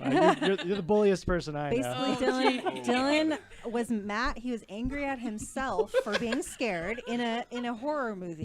No. I think And you guys he- are. It's a misunderstanding. Is it really? he was like, this was his reaction. Fuck me. I stepped on a plate. I damn stepped it. on a glass, broken glass. No, I'm just kidding. He was just no, cursing at himself in Out the of his- theater. he jumps out of his chair, back onto his thing. He's like, "Oh fuck!" Yeah, so I'm not actually like I wasn't mad at myself. I was like, Just seemed like it. yeah, like me yelling like "fuck," God damn it, I'm gonna pass out. And so just And it's so not you me hear- mad at myself. It's me like happy at like what's happening. Oh, well, that's a good effect. It's what I want. Because Yes. when we went to go see it, one of the coolest things was just that when we heard the click, like, because the thing that got me to jump was the bird smacking the window, just because it's That so was a good sudden, one, just yeah. that bam, and Yeah. it was oh shit. Yeah. But like when the tongue click happened, like we were all sitting there, no sale. A guy like a couple rows behind, because other people in the audience went, "Ah!" and we that were was just me. like, "Oh shit!" I reacted more to that guy's reaction than the actual jump scare. We're all kind of like, And see, that's what me and Jess Like, on you the okay, side buddy? of Dylan. Me and Jess on the side of Dylan are just cracking up. Yeah, like I couldn't help but laugh. That was actually a really good way to make I'm sorry, Dylan. There were So, audience. We had a couple of people who were just talking to the screen. Right, It was yeah. weird. And Don't go in there. Don't open it. Well, no. there was some girl. Something happened, and she just went seriously. Like Yeah. the entire theater could hear her, and then Yeah. other people had shit to say. It was weird. Yeah. And then I appreciated too the little. There was like slight comedic moments, Yeah. and it was a really nice like pressure release, Yeah. especially for our audience. I think Yeah. they really had. I really Because they were ramping. there was a it lot up. of nervous laughter, in those. I was like, nice, So nice. I found the part after the girl gets her head cut off when the mom is making like that little model. So the whole model making thing that she does is Right. really creepy. Yeah. Yes. No. Oh But my then- God! When she so- makes the grandmother stand in front of them while they're Ooh, sleeping. and then she makes a model of when her daughter dies The in like that decapitation. accident. It's like, oh my I God, can ew. I can understand, and I can like as an artist, yeah, she kind of fucked up. She Yeah, a little bit. She kind of. But you don't have a son to show this to. Yeah, that's the difference. that's the thing is she kind of is like. It's kind of messed up, but on the other hand, she doesn't have another emotional outlet, so I can Right. see. Yeah. No. Oh, that's that's a good definitely. point. That's So- yeah. Like she's taking that emotional outlet because she can't express it. She never expressed it at all. No. No, not And, even well, towards. even then, remember she had the. He was like, "What's wrong with you?" And she's like, "What? Yeah. Yeah. What? I'm just. What are you talking? I'm Yeah. doing this. Yeah, and I because just can't sleep. I'm gonna go outside and go to sleep. Yeah. Yeah, so she's taking it out on certain different ways. The only way she knows how, and that's what. And unfortunately, she doesn't realize that it's affecting others. That's Right. what's messed up about it. No, it's great. Yeah. Well, It's a and coping like- mechanism, The like- moment that oh yeah, you know why? Because like the moment that she accidentally snaps the chair and then just goes on a rampage and destroys her studio. Yeah. It was because the audience like groaned when she snapped, like in a oh shit, because they could tell bad shit was about to happen, and then she destroys her entire workshop, everything she'd been building like for all these months and stuff, and it was like, this is about to go downhill really quickly, isn't it? Yeah, 'cause Scariest thing. she her snapped. deadline is coming. Yeah, she snapped the chair, but also she snapped internally. And I thought it was interesting how they use things like that. We talk about how this film is very grounded for the most part. Yeah, Until the The very end. visual metaphors were, But that scene, along with like the sister starting to have that anaphylactic shock. Just seeing the nuts getting chopped. And like, that's like very real. That happens all the time. But yet we're like still like incredibly worried. It's so okay. Incredibly scary. So it actually gives you little clues on what is wrong with things, because so the first time you see the clue of like she has a nut allergy and everything, she asks her, is like, are those nuts? Your mental thing is like, okay, does she have a weird, like, does she purposely ignore it? Right. Or does she forget about it? Yeah. Or she's just waiting to get a piece of cake because kids love cake. Yeah. Right. It like brings up the question, like they immediately ask, like, does that have nuts in it? Leads you to believe she's done this before, like just casually like eating nuts because she's not paying attention. They even mentioned an EpiPen. Was expected. Shout out to the big pharma industry for making EpiPens so unbelievably expensive that no one could possibly have one around. The the true monster of this horror movie is capitalism. Also, Big Pharma could have averted the events of this. Today we're actually sponsored by Big Pharma. Oh man! Just in general. Just remember that side effects of Ambien is not racism. Boom.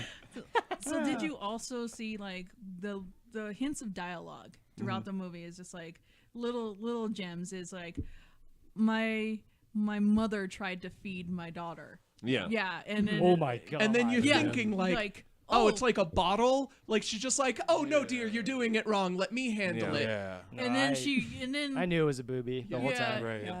And just, And then you see the model. Yeah, she had it out, and you're like, oh, okay, this is going down fast. So, what do you guys think about the end scene? How do you like the way they bow tied this movie? Wow. Yeah, I was not. Yeah, that was the weird thing, just to see the entire full expression of the cult and all the decapitated corpses like bowed in servitude before the. Speaking of the cult, it's something I didn't notice, but I saw some comments on. Almost all of those creepy naked people were in the funeral scene. Yeah. That's why I wanted to see it again. All of them were like I was right. eyeing Peter. Yeah. Like. No, I remember the one creepy wrong. guy that's looking at Charlie. I remember, and so that was one of the reasons I was ready to go and like watch this movie again because I wanted and why to they were pick up and see different things like that. And how she was mentioning just that it was so surprising that her mother would be so surprised and a little suspicious with all these people showing up. How many people? No, they were all Cult they all had a vested interest in and what how they was were all happening. smiling. Well, when they were all blue and naked and grinning. Super Rosemary's Baby like. You had a good point actually about the 5 stages of grief. Oh yeah, one thing I noticed about this movie, I think one of the recurring themes in here is people not knowing how to grieve properly. Yeah, and you can tell in the structure of the movie is that the family is going through the 5 stages of grief backwards. Like they start off totally accepting it, like she's not grieving, like acceptance. Her mother died. That's fine. Yeah, right. Then it is after Charlie dies is depression because everybody is just down for a long time. Yep. And then anger comes at like the dinner scene. The dinner scene, definitely. And then denial whenever like denial is at the very end. The bargaining part. Bargaining.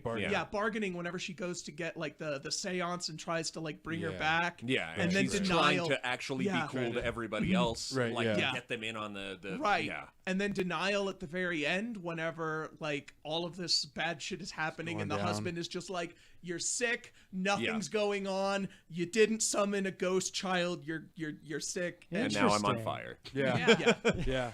Another thing is that every character had like however they end up in the family is like an ironic twist on something that happens before. Yeah. Because the father is constantly worried about people being cold and having their blankets and like not sleeping outside because it's really cold. Burns to death. Charlie decapitates a bird, gets decapitated.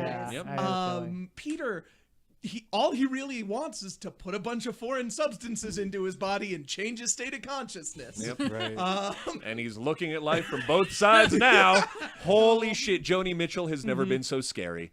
And then the fact that Stephen at the end was at his end thought that the corpse up there was when they were it was so ominous when he's getting a call from the graveyard, and he was like desecrated, and it was like, oh, that's not good. And then it was just like, and then the headless corpse of the grandmother, the bloated black distended corpse up there, he was like, it was you, wasn't it? I like that because I wasn't expecting him to blame her, but I also wasn't expecting her to get to this point. But he also could see his own wife's like slow decline, not knowing that it was a combination of like demonic influence and her being mentally ill. Yeah, it's interesting because which just kind of greased the wheels on this whole thing.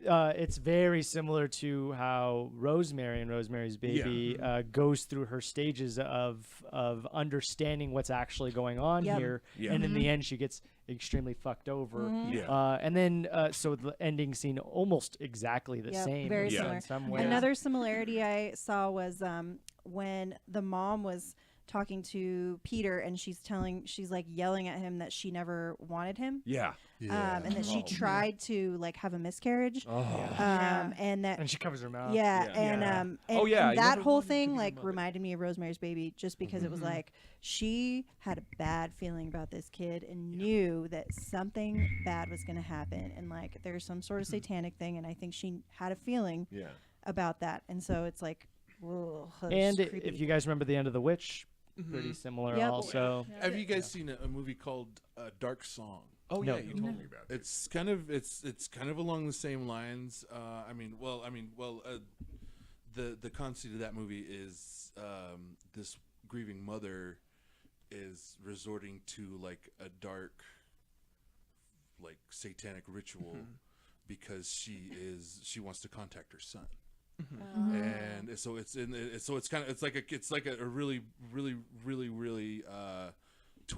weird twist on like the Cabin in the Woods. Because they're in this estate in the countryside and they have to like close themselves off and do this ritualistic kind of thing.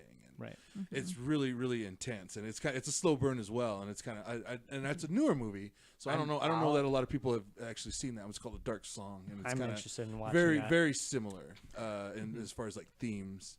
And like just family drama stuff. It's definitely So I think we're seeing a nice little like subgenre maybe. Right here, maybe a resurgence of Rosemary's Baby type. Wicker Man, even kind of think of in those terms. So would we ultimately recommend Hereditary to the viewing audience? Go see it. I mean, if you don't like horror films or psychological like. I guess you could call it a psychological horror. I would say if you can't handle stuff like that, probably don't go see this. If you actually believe in the devil, definitely don't go see this. Oh no! I don't. So that doesn't really scare me. Religious people will run from the Diablo.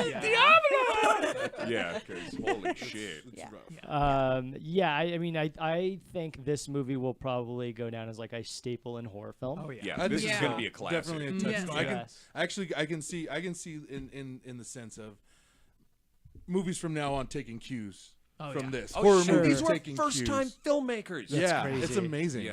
Like if this is the kind, like this style of movie is the one that gets endlessly parroted by people trying to cash in on the next horror trend, I'm okay with that.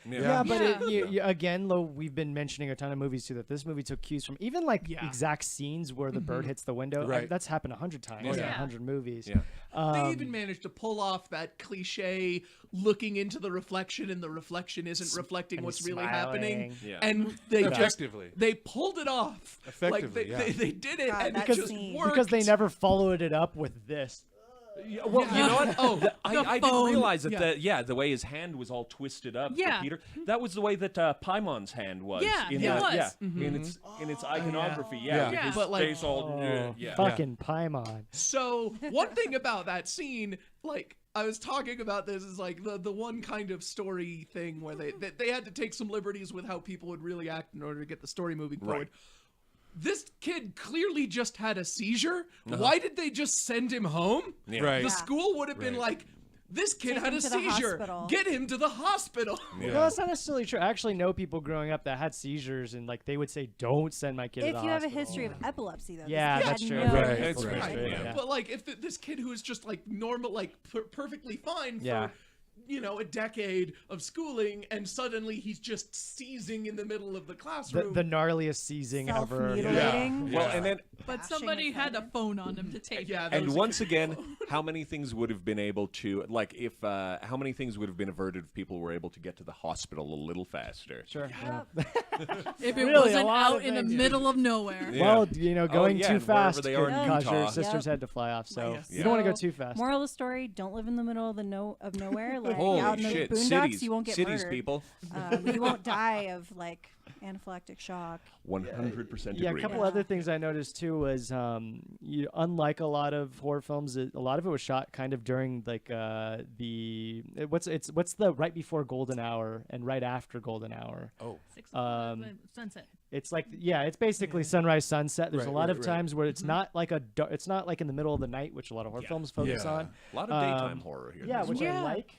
And also, I haven't seen a lot of movies with orbs. Yeah. Which Oh, they show, right, which is huge in this world, paranormal world, and they finally kind of like showed it in an interesting way or effective way. Yeah. That led the character to different scenes. So the orb, from what I've seen, the orb is Paimon?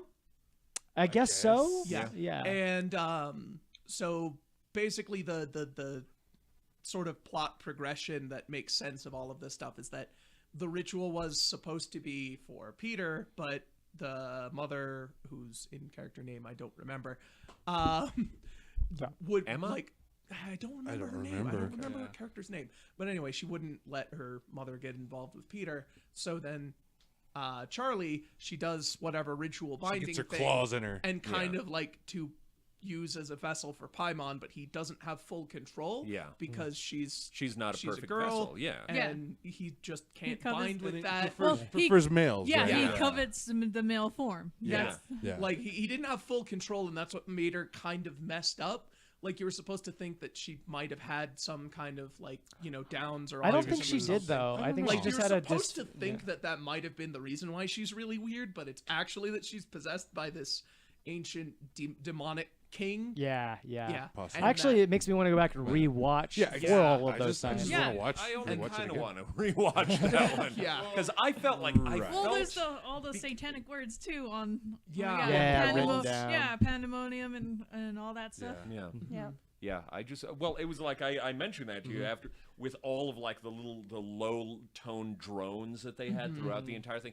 I actually felt ill leaving the theater. I was just like, but yeah, this was did too. Yeah. Like the part that actually like most of the movie just disturbed me, but the part that scared the bejesus out of me was when towards the end when she's like crawling on the wall. Yeah. And you see her like in the corner and she's like crawling, like sort of floating or whatever. Yeah, she's that standing in there. Scared but that wasn't even the scary part of that bejesus scene. It was when it panned after he sees his dad, and then there's the naked guy. Yeah. That was. And the weird one was the blink and you'll miss it from where he was in his room and she like crawls sideways through the air. That like scared so me. quickly, and there's no sound, there's Yeah. no cue. It was just all of a sudden, oh shit. Yeah, that was really weird. I also like when she's crawling and you think that she's knocking on the staircase. She's Yeah, knocking banging with her on it. head She's doing upside it with down. on her like head. on her hands and knees on the ceiling. That was smashing cool. her face into it, and he's just like repeating like, "Mommy, please stop." Yeah. And like that's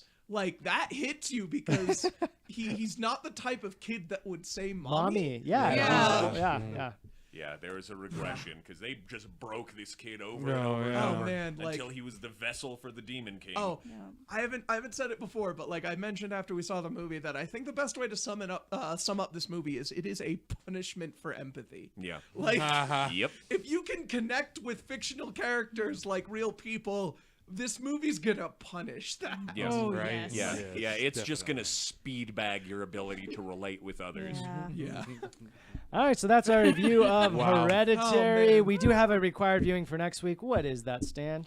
It's a little known Korean movie, Little Jewel. Little Jewel, called Train to Busan.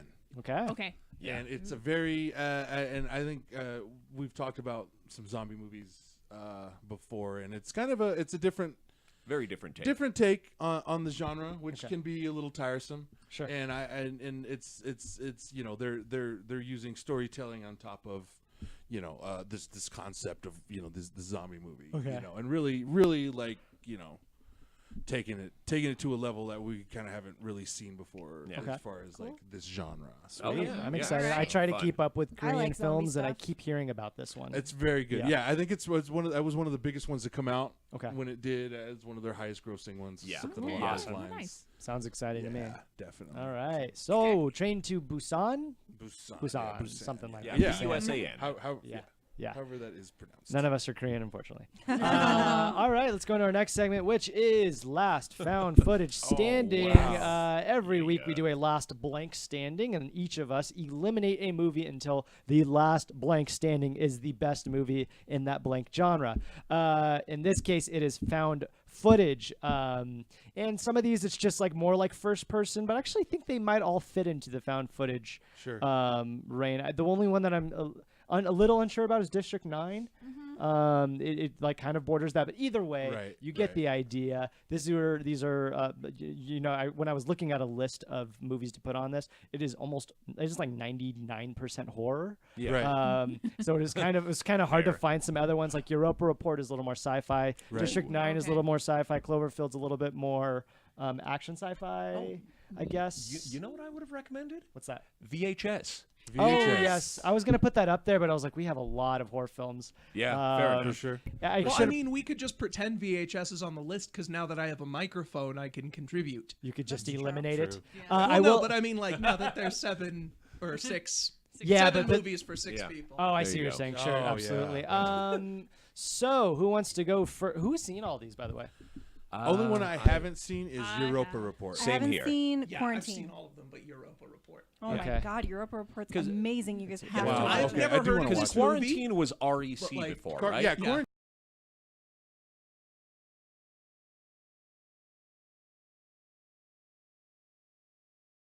American remake. Thank Yeah. you. Of Okay. it's called Oh, Wreck. I was right. Yes. Okay, Wreck. cool. Well, Yeah. Japanese, I'm It assuming. was Spanish. Spanish. Yeah, it's a Spanish Ah. language. Yeah. and and it's the same, but it's just the American version. And I don't think Have you it's watched as both? effective. Yes. Oh. I don't feel like I think Quarantine was just hitting all the notes, Okay. whereas Wreck was like putting you there. And, Yeah. and Got it. And it's kind of so. Like I said, I'm eliminating Quarantine. Okay. Okay. I kind of like that movie. I think everything that you liked about it is the original movie. Okay. You know You'll what I find mean? it better. There you go. I'm interested there in you go. watching it. Yeah, We're done absolutely. talking about it, Zach. All right, who wants to go next? Who wants to eliminate next? I can't because Okay. I guess I could. No, that's fine. Go. Okay. All right. Oh, wait. You and I have seen all of them. I don't know if that means we're supposed to go first or last. Do you know what I mean? Are we Last. supposed to- Last. Yeah. All right. Okay. Because it kind of sucks whenever 2 great movies go up at All right, the very end. I'm and someone eliminating eliminates the one they paranormal. haven't seen. I'm eliminating paranormal. Okay. Sorry, don't hate me. That's All right. no, Oh. that's fine. That doesn't Sorry. hold up to some of these other ones. I don't Yeah, think. I don't think Anyways, so either. you want to go next? Sure. I'm eliminating Cloverfield. Okay. Well, You Okay. know, That's fair. because when I saw it in theaters, that goddamn shaky cam made me want to throw up. Okay, that's a point. Yeah. I saw that way up in the front. Because I liked it, but and it's like all this shit like all the time, and I'm like, could you stop doing this? Yeah, it made me mad. The ARG, Yeah. fantastic. Yeah. So. Oh yeah, there was so much Yeah. good stuff about it. It was not pleasurable to watch because best- everything was fucking shaking the Yeah. entire Yeah. The time. best part Good about movie, though. Cloverfield is everything related to Cloverfield except the movie itself. Nice. A don't lot of agree. people I like do it. not like the movie I Cloverfield. did. I liked it. I like Yeah, it. no, was- like I it was said, good okay. movie. Just But- stop The fucking lead up shaking. was Yeah. way better than the actual product. I- But just- yeah, go ahead. Go ahead. Just speaking to that, the lead. I don't think any. Well, I don't think. Don't watch the anybody- sequels. They fucking anybody- blow. oh, yeah. Except for the second one's really 10 good. Cloverfield Lane. That They're was just really taking good. their cue from Yeah. Blair Witch, is all I'm saying. Yeah. And Yeah, that's okay. the original. But anyway, okay. Yeah, Okay, because anyway. of the first person thing. But Well, I mean, the whole. I guess before it was not. I guess the whole just internet campaign before Oh, Blair yes, Witch yes, is what yes, I mean. yes. Is that, Yeah. But yeah. which was really well done Oh, for yes, both of these. yeah. Yes. Also for was it Battle LA or something? It was a big campaign. Oh yeah, Battle Los Angeles. Yeah, was that a big campaign, or am I thinking of No, it District was 9? huge. One of them was like a big campaign. Both of them did think because both of them, District yeah. 9 had a lot of propaganda footage Yeah. that was Yeah. in it. Yeah. Oh, yeah, God. and they had a lot of those like District 9 is off limits, like those ominous looking posters everywhere. Right. Yeah, where it would show like a human head and then like an alien head and it was X'd out and stuff. Yeah. So what are the last ones we got? District 9, we have Blair Witch and Europa Blair Witch Report. and Europa Report. Do you want to go? Or you want me to go? You go. Okay, I will go because I'm a little biased, and if this movie ends up in the last one, there's no way I'm not choosing it. So I'm not going to say which one though. Okay. But I am going to eliminate. I kind of know what you guys want me to eliminate. Because I remember it less, I'm going to eliminate Europa Report. Although I will say you should watch this film. Yeah, So what's, good. I've what's never the heard story? I of haven't this seen movie it. I haven't before, seen it. but No, right. seeing that title and poster in this collection of movies, I'm 100% down. It is a gem of a sci-fi film that Jessica and I watched a couple of years ago. A lot of really good actors in it. Yeah, please go watch The it. feeling of it reminds me a lot of Hereditary. It Is- was so disturbing to me. Is I it an felt, apocalyptic log then? No. It is. Space, It's about right? these people in Space. space They're on a different Yes. going to visit Europa, which is a moon of Jupiter. Oh, Yeah. I mean, Nice. is It's it ice like planet. the story told by the last survivor, basically? Yeah.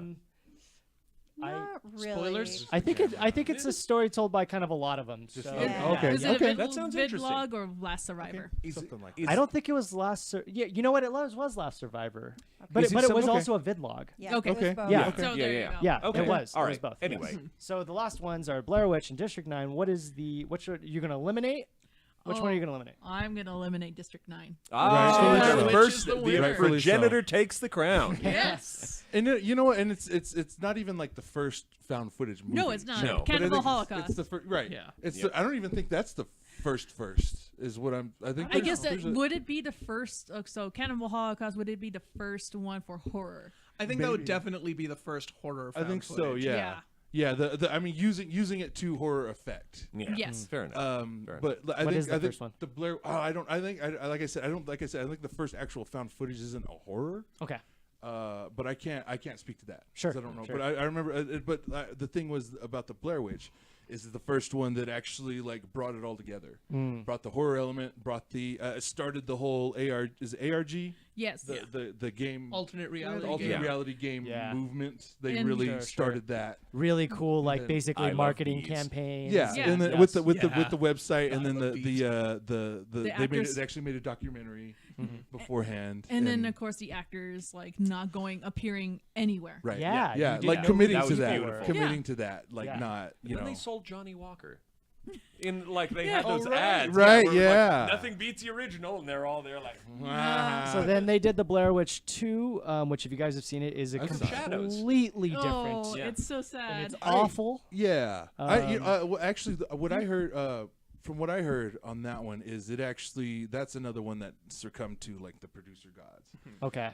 The original intent and scripts, and actually a lot of what they shot was reshot and re-edited it was more of a rumination. Okay. Maybe even kind of as maybe a counterpoint to the Blair Witch. It honestly But- almost felt like think of the worst episode of Buffy the Vampire Slayer, Right. and then like go way below that.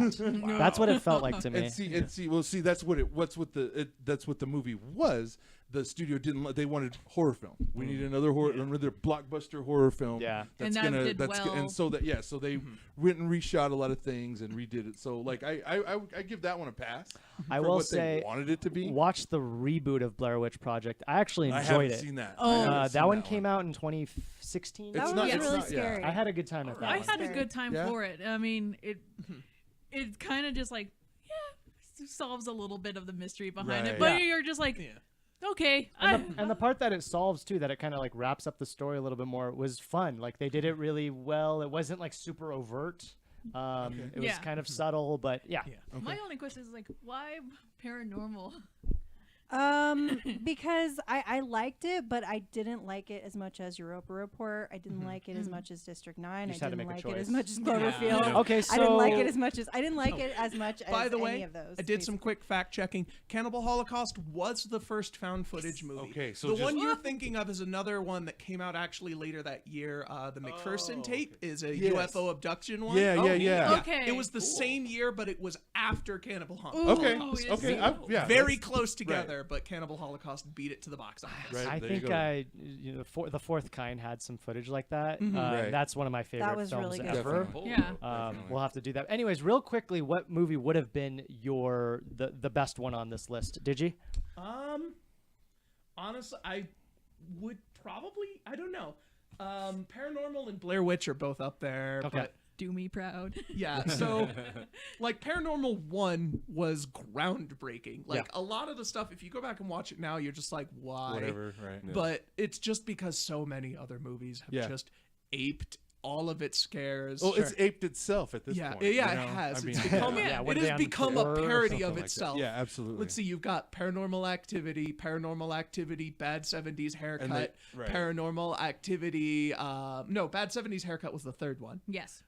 You got Paranormal Activity, the forgettable one, Paranormal Activity, Bad 70s Haircut, Paranormal Activity, now with Connect, Yay. Paranormal Activity, Cholos are the scariest monster, Oh my god. and that Paranormal one. Activity, what the fuck is this plot Did you even say anymore? Cholos? Yes. Yes, Paranormal Activity, the marked ones. That's the one I'm gonna watch. Yeah. Oh, that- right. Which one would I have- haven't seen that. Oh yeah. Which 'cause one it would have goes been full your circle. last choice, I'm Stan? happy. I'm happy with the Blair Witch. You're Like happy with I said, Blair I think Witch? that one. I think that was the one that actually changed everything, and like the reason we have Quarantine, Paranormal Activity, Cloverfield. Yeah. Sure, you know, sure. I Europa. really want to see Europa Report. Is there? Yeah, Any, oh, yeah. Are there any streaming services? That I don't know if they're offer- currently doing it. was on Netflix. It was okay. Yeah. I don't know if it's Yeah, I gotta still watch is on that. You'll have a good my time if opinions you like could very well sci-fi. change. Maybe Cool. I love Amazon? sci-fi. I've Okay. never actually seen a non-horror found footage film. Yeah. Like I've got to try this. Oh, there's plenty. Right. Yeah. Yeah. What would have been your last? Oh, I was definitely going with Blair Witch Blair myself, Witch. just because again, it was something that turned the genre on its head. Okay. Yeah. The way that they did this, and I remember just the mystery and the first time that I saw it in theaters, and it was just Oh, one yeah. of those where it was like, it's like I recognize like the job that is being pulled on everybody watching this, but I'm buying it. Like I like all of this, like because I was in college at that point, and Yeah. I dug everything about it. Yeah, it for sure. scared the It's like- bejesus out of me. Yeah, It it's was like really something scary like at the time. Cheska and I are into a lot of like web series, ARGs, and stuff like that. Oh yeah. Like you don't have to believe it's real to pretend it's real and It's enjoy still the fun. idea Sure. that It's it's still real. fun. Like You got to put yourself in. like that. there's some Twitter things. There's Dear David, which is basically this guy who did these really aggressively unfunny comics for BuzzFeed, is tweeting out the story of his apartment being haunted or whatever. I saw that. That was It's- really cool. It's pretty good. It's kind of gotten a little creepy. bit dumb at the end because right, he's kind right, of yeah. run out of material Oh, because he is Adam Ellis. And I he's think not I allowed only- to I be think I've only creative for seen too the- long. I think I've only seen like the beginnings of that. Yeah, I don't it know if starts it's off still- real good, but like watching that and everyone's just like, "This is clearly fake." It's just like, yes, of course it's fake. That's the And then, there's like another one where it's like the sun is gone. That's yeah, another. the sun has vanished. Yeah. Oh right. Cheska, what would have been your last pick if you hadn't gotten the choice of Blair Witch? See, I have to do with him is like Paranormal Activity or Blair Witch Project. Okay. Yeah. Okay. If it You came guys down are meant to be those together. two Is and what I you're had to saying. be the one to choose, I would just eliminate myself so that the two of them.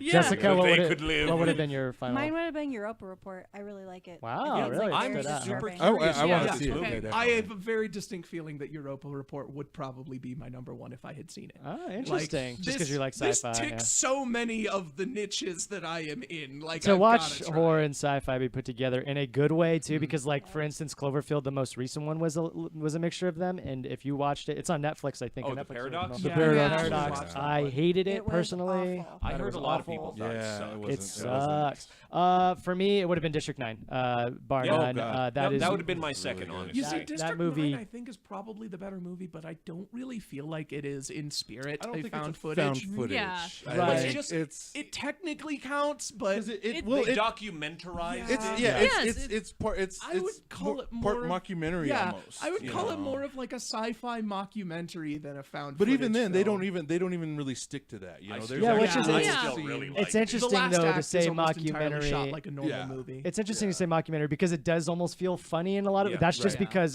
Charlton Copley is He's so funny, amazing. hilarious. He's a great actor. Actually, he did another first-person one also. Hardcore Henry. Yes. Hardcore I Henry never was watched that, but I awesome. kind of Which want is- to. It It's seems like definitely- the only good part of the shitty Doom movie, but at feature length. Yeah. Made me No, really, really it's- nauseous watching it. Hard- So it's if just- you get sick easily. by Hardcore Henry is watching just motion stuff. watching a live-action first-person shooter. Yeah, that's really That's what it really is. all it is. But District 9 though like kind of changed film for me. I think it was Peter Jackson that produced this film. produced it, This yeah. movie was originally supposed to be the Halo film. Yeah. The full Yes. feature Yeah. Halo film that was Yeah. going to be in theaters, feature film. And it got nixed because Xbox and Microsoft and the studios couldn't all get their shit together. They couldn't agree on terms. Everybody wanted to have total creative control, Right. and Basically. no one was willing to relent. And so Neil Blomkamp, the director, and Peter Jackson agreed that, hey, let's not waste this opportunity. Let's make a movie that you are passionate about. So it's based off of a short film, like 5 to 10 minutes. And Alive it in turned into Joburg. this. Alive in Joburg, yes. And that short film kind of changed how I view film also. Then they ended up making District 9, and it's more than just a documentary, a mockumentary. Right. It's about something much bigger than Oh, that. yeah, for sure. It had a really good I story do behind it. definitely want to know what was carried over from the Halo movie, or was it just the A lot of the money was, I think. Yeah. Yeah. Well, I Like, was think, it just like the pre-production staff and the funding? The three, I imagine too the three- studio, the animation studio. The three movies. It wasn't just this though. Have you seen Elysium? Elysium, yeah, I know that one was also. Okay, well, there's It, the it Halo was right it was there. the yeah, it There's was the corpse A physical of a Halo. different Yeah. Halo physical movie. Halo, right? Yeah, Yeah. yeah. So I mean, I think they took a lot of just the elements. He and saw, spread so them when he's out. talking about it, Neil Blomkamp directed District 9, Elysium, and then Chappie. Yes. So he obviously really and he's also doing he has his own studio now, animation studio. Yeah. He just had a really bad Kickstarter recently. Oh, no. Didn't kick anything out, but I want to see him make more films. I wanted his he had a definitive sort of Alien 5. Yes, I remember killed, that. That got killed by Ridley Scott in the new one. I wanna see him. They're gonna take You Ridley coulda Scott's done- direction Yeah. instead of the new, what he was kind of. I don't know. I mean, I don't know how I feel about that because Ridley Scott, I feel like he still has it a bit. But I did not like any of the new ones. I didn't like Prometheus, and I It's didn't also like, fun to see kind of a new Oh, director. I did. I liked all Yeah. the new ones, but Like yeah, Prometheus was. I kind of wish that I didn't know it was an alien movie going into Prometheus. That's my biggest Like problem. if I with it. didn't know it was an alien movie, I would have enjoyed That's it. A my lot biggest more. problem. I actually found another found footage movie that is not really a horror movie. Troll Hunter. Oh, yes. Hunter. Forgot There- about that there one. you We go. saw that. We saw it at the Guild. Oh, So that's with so Brittany. Yes, we Don't did. say anything. I'm going to It is watch it. amazing. Go Yeah, watch it. it. Watch it. Oh, I think yeah. it's still on Netflix. Yes, it is. It Yeah, is that would be my number Swedish. one. Swedish or was it Swedish, yeah. Norwegian? Yeah, I think it was Swedish. I think Swedish? it's Swedish. Swedish, yeah. Yeah, maybe we'll even watch it tonight. Yeah, Jeff. That Troll one, Hunter is Troll Hunter. shit. The other one that I saw was really interesting was Affliction. Okay, I've never heard of that one. It's a first person where he meets this girl and gets attacked, and then he starts getting sick and starts craving blood, and things start happening. He starts getting these powers, and it's all like from his first person. And then it like, turns out it's camera. just AIDS. Spoiler alert. I don't think you'd have powers. You'd probably just die or get really, Spoiler. really I mean, sick. Freddie Mercury had superpowers. You have to Well, admit that. that Well, is- I think he had those. I think he was born with those. Honestly. Let's go on to the next All one. right. Okay, let's go. Let's go. Jesus Christ. This is the longest screen source. I think it is. I think it is. We're having fun. Freddie Mercury. Okay, so our first trailer of the night. We're in our trailer segment. I should also mention trailers. It is either watch, rent, or skip. Okay. The rent being the equivalent of maybe watching on Netflix later. Our first trailer we're going to watch is Bumblebee.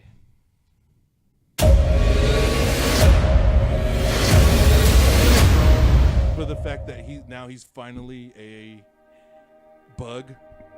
Convince me. Finally. Just But I'm convince me. groaning now. At like 14 All right, years after Bumblebee, the this fact. is an uphill battle. Let me tell you something.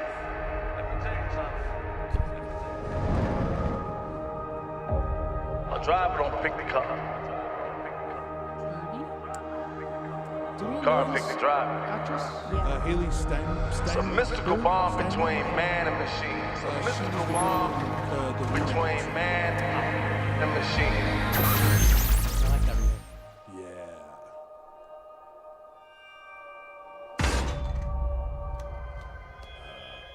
It's his dick.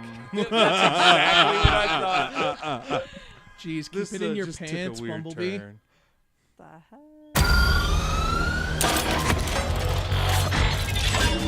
Fun part about this is she's still looking.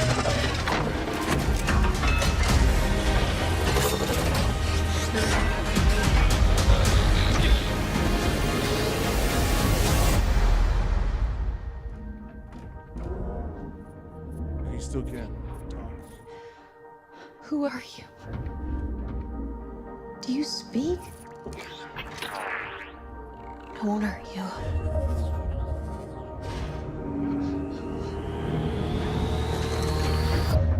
What's your name?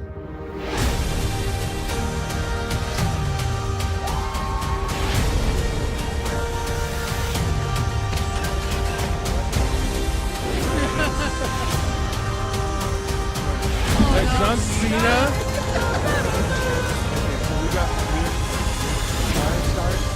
You got people out there who need you.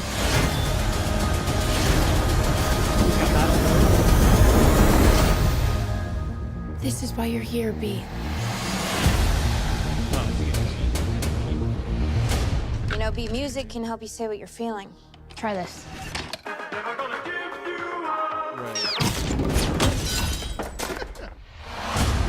Ha! Making fun of the originals. I liked it. Some questions. No, Sure. So we talked a little about this a little bit before. As far as I understand, I don't think Michael Bay has a hand in this. Maybe he's a producer, but it's not his movie. It is the creator of Kubo and the Two Strings. We got a little poster of it. Kubo and the Two Strings, a completely animated film. As far as I understand, yet again, the director's never done a live action film. It is. Kuba is one of the new. It's all the animation is hand drawn, but they do incorporate CG. I got it. Okay. So it isn't completely 100% stop motion. Sure. There's CG incorporation, but very well, and you can't really tell. Seamless. Yeah. Yes. Cool. So that's why this feels different. Absolutely. Yeah, this is not a regular Transformers movie, I don't think. No, I heard somewhere. I thought I read somewhere prequel. I can't really get that from the actual trailer though. So I don't know. I don't know. Yeah, it's hard to tell if these things are origin stories because they always start off with a person finds a car. Yeah. And then she is she deliberately using a cassette because it's cool right now, or is that the technology of the time? The whole thing is that she finds an old car. Right? Yeah. We don't know what time period this is. See, that's what I mean. I don't know. Like I said, I don't know. I remember reading, and I don't know if that was really a thing. That it was supposed to be a prequel, or I've been hearing people calling the trailer Iron Giant vibes. I definitely. I think that's mainly just because of the sort of optimistic soundtrack that's going on. I feel like this is probably just more of the good Transformers movies. Like, it definitely feels more Transformers 1 than Transformers. What are we on? Whatever. 9? Right. Yeah. Where it's always a big battle and a huge fight scene. I'm not sold on it. Okay. I'm not sold either. Not yet. It's a skip for Haven't me, seen dog. enough. Okay. Thanks, Doc. It's a rant. Well, Transformers made it to last franchise standing last week. True. And I have a nephew, so I'm probably going to be seeing it. But if it were up to me, it would be kind of a fluttering rent. Sure. Speaking of that, I have a 8-year-old son who doesn't care about quality. And it's just like, there's explosions, there's big robots. Bring him on Screen Shut up. Source. Yeah. We'll talk. We'll get him into quality. Right. So like it's one of those ones that it would have maybe a soft rent, maybe a red box, but like I'll probably end up seeing it just because. Sure. Yeah. I mean, I am actually interested to see what more trailers, what trailers come after this because it's the first trailer. Oh yeah. I don't think there were teasers or anything prior to this. No. So it's a rent for now until I see more. Definitely. It's a skip until I know that there's actually Hope. Yeah, I've been burned so many kind times of a hopeful by trailer, though. I've been burned too many times. Don't get fooled by that sort of optimistic string music building up. Point. And the gentle touch. Well, no, that's yeah. You say that, but like we can't deny that they put that in there, like the gentle touch. Like this is all hopefully foreshadowing what the movie's going to be like. That's what the trailer's I hope you're right, but I just been burned way too many. I know. This feels like fair enough. Pretty much all of the other Transformers movies, which are basically like we have got the common denominator on lock. We know exactly how to evoke this specific emotion in the lowest common denominator of people. I don't know. And it just feels kind of cheap. Like, yep. Yeah. It's like if you showed me that kind of trailer on like a Saturday Night Live sketch and it's just like, we're rebooting Transformers as a romance movie. Right. And that showed exactly that trailer, I'd have been like, yeah, they are kind of like that. I want to see the Shape of Water boning scene. Right. Hey man, sure. I'm just like, robots. Yay. Military. I'm gonna walk away now. Oh yeah, more of the Michael Bay like military circle jerk that's in all of those movies. Anyway, Sharp Objects. All right. Wow. New HBO series, presumably. Yeah. What if after you die, part of you goes to heaven, part of you stays here? Just to see how things turn out. Yep. Yeah. Wind Gap. There was a murder there. Another one's missing now. Get me a story. Hi, Mama. Goodness, I didn't expect you. The house is not up to par for visitors. I'm just in town on business. Camille, look at you. I'm glad you're home. What kind of person does that? Hurt a child. Doesn't help anything. Riling folks up. You got 2 mutilated girls on your hands. Someone else is doing the riling. I can tell when you're here, you're my daughter. Everything you do comes back on me. I didn't come back to cause any problems. I can tell. You hate this place like me. Someone in this town's hiding something. Mama says I need to be careful around you. Not true. Are you dangerous? Nice. Yeah, I Very intriguing. saw the ad for this one on YouTube, and it got my attention immediately. Definitely. Yeah. Oh, I'm in. So in. I got 3 points to this. One, I knew immediately it was the director of Pretty Little Lies. It looks exactly the Pretty same. Little Lies. If you call I'm it that sorry. one more time, Big Little you will be Liars. kicked off this show. Pretty Little Liars. Pretty Little Lies is just Wonderful the, it's show. Pretty Little Lies, just the tween version of Big Little it's Lies. not. Stop talking badly about Big Little Lies. You love both of those. We are close to the end of the recording. No. I do not love Pretty Little Liars. Sorry. Big Little Lies. I apologize. Little I Lies. apologize. It's great. Just because of like the blue tones, and like this small town, and it's almost like it sounds like a similar story even. Yeah. And I could just tell by some of the shots. Hopefully the ending's similar. I really like Amy Adams. So Definitely. I like great. Patricia Clarkson. Yes. Yeah. I like the guy that's he's in the Minnie Kaling show. I don't know his name. Oh, Yeah, I know who you The guy that's not Mark Ruffalo. Yeah. Right. But he looks That's just like how him. he'll always be referred to. Yeah. And lastly, I like that it's a limited series, so I'm probably gonna watch it. Yeah, no, I Thank like goodness. that. I enjoy that. I kind of miss the miniseries. I want to see it wrapped up. I know I can get it done in a couple For days. sure. Yeah. For sure. Unlike Pretty Little Lies. If you call it that again, you will get smacked with this microphone. So this is screen I will source? strangle you We'll with see my you next microphone wire. And then just closes on it. Boom. So, question for these streaming only type things, or this isn't streaming. I mean, I just don't actually have real HBO. But right, what constitutes the difference between a rent and a watch? For this type of thing, I think it's Yeah. kind of like when it comes out versus Like, are you gonna wait binge it? sitting on it. It's in Somewhere your queue. down the road. Yeah, much like a movie in the theaters, right? Right. Yeah. Like I want to like binge this immediately when it comes out, so that would For be sure. like a watch. I still don't feel like I know a ton about what's going on though. Like the story. Doesn't matter to me. I like Big Little Lies. I like Big Little Lies so much, and I like Amy Adams so much Murder that I'm mystery just in a willing small to town. like Yeah. forego I everything. love Looks Pretty Little well Liars, shot. so I'm gonna watch this He immediately. has it, and there we are. Good night, everybody. And All right. We have one more trailer left. Is that right? Yes. Yeah. Well, we didn't get watch, rent, or skip from everybody. Oh, yeah. Only like 3 people Watch. did. oh yeah, Probably watch. I'm watching. I'm watching. Mhm. Yeah, watching. I want to say watch. Realistically, knowing me, it's probably going to be rent or maybe even skip. You gotta be real. Also, it's on watching. HBO, which we don't have This any way is to watch. rough. Yeah, I do. That's hard. Yeah. I think I do. I mean, your parents don't have Xfinity that we can steal anymore. You guys can say the login and pass Get right it, now. yeah, if you HBO want. Go Yeah. password. That's all you I'm need. sure our viewers would be happy. Yeah, if anybody Yeah, out there that's has it. HBO, Viewers- you want to throw us your password. Send us your and login your protocols for those of you who have Little Hulu bit. and HBO. Otherwise, we can't talk We about love it. you. Yeah. It's better than Bitcoin. Last trailer, Serenity. Which is not Oh, yeah, the we saw Firefly this. one. Yeah, a Firefly No, I said sequel. that in the theater. I want you to drop him in the ocean for the sharks. Pre-trailer trailer. Where's the ship?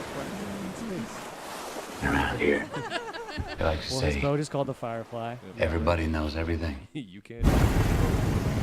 They're really playing their cards close to their Nobody chest by not knows showing anything. Nathan Fillion in this trailer. I got a feeling today is the day. Today's the day. Yes, it is. I can feel him this time. She looks so good, and she's I can feel him. Oh yeah. Yeah, love it. Good to see you, John. Hereditary now. So long to find you. What do you say? Say I'm not called John anymore. It's funny, huh? Where would you want to find me? My husband has never seen your face. You were right about him. He's violent with you. What's this? Just a little scratch. Little scratch, huh? I want you to take him out on your boat and drop him in the ocean for the sharks. Said Pretty Little Lies too many times. They say she came all the way to see you.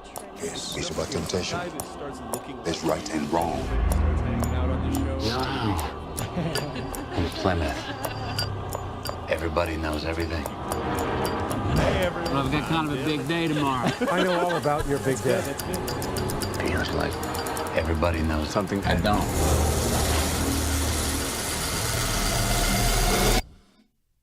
How do you explain that? Dill, will you have yourself a good day now and do what's right, okay? I need you to deliver me from temptation. Are you going to take him out? You're not right in your mind. My wife says you're being a little difficult. There's something wrong. You're gonna tell me what this is all about?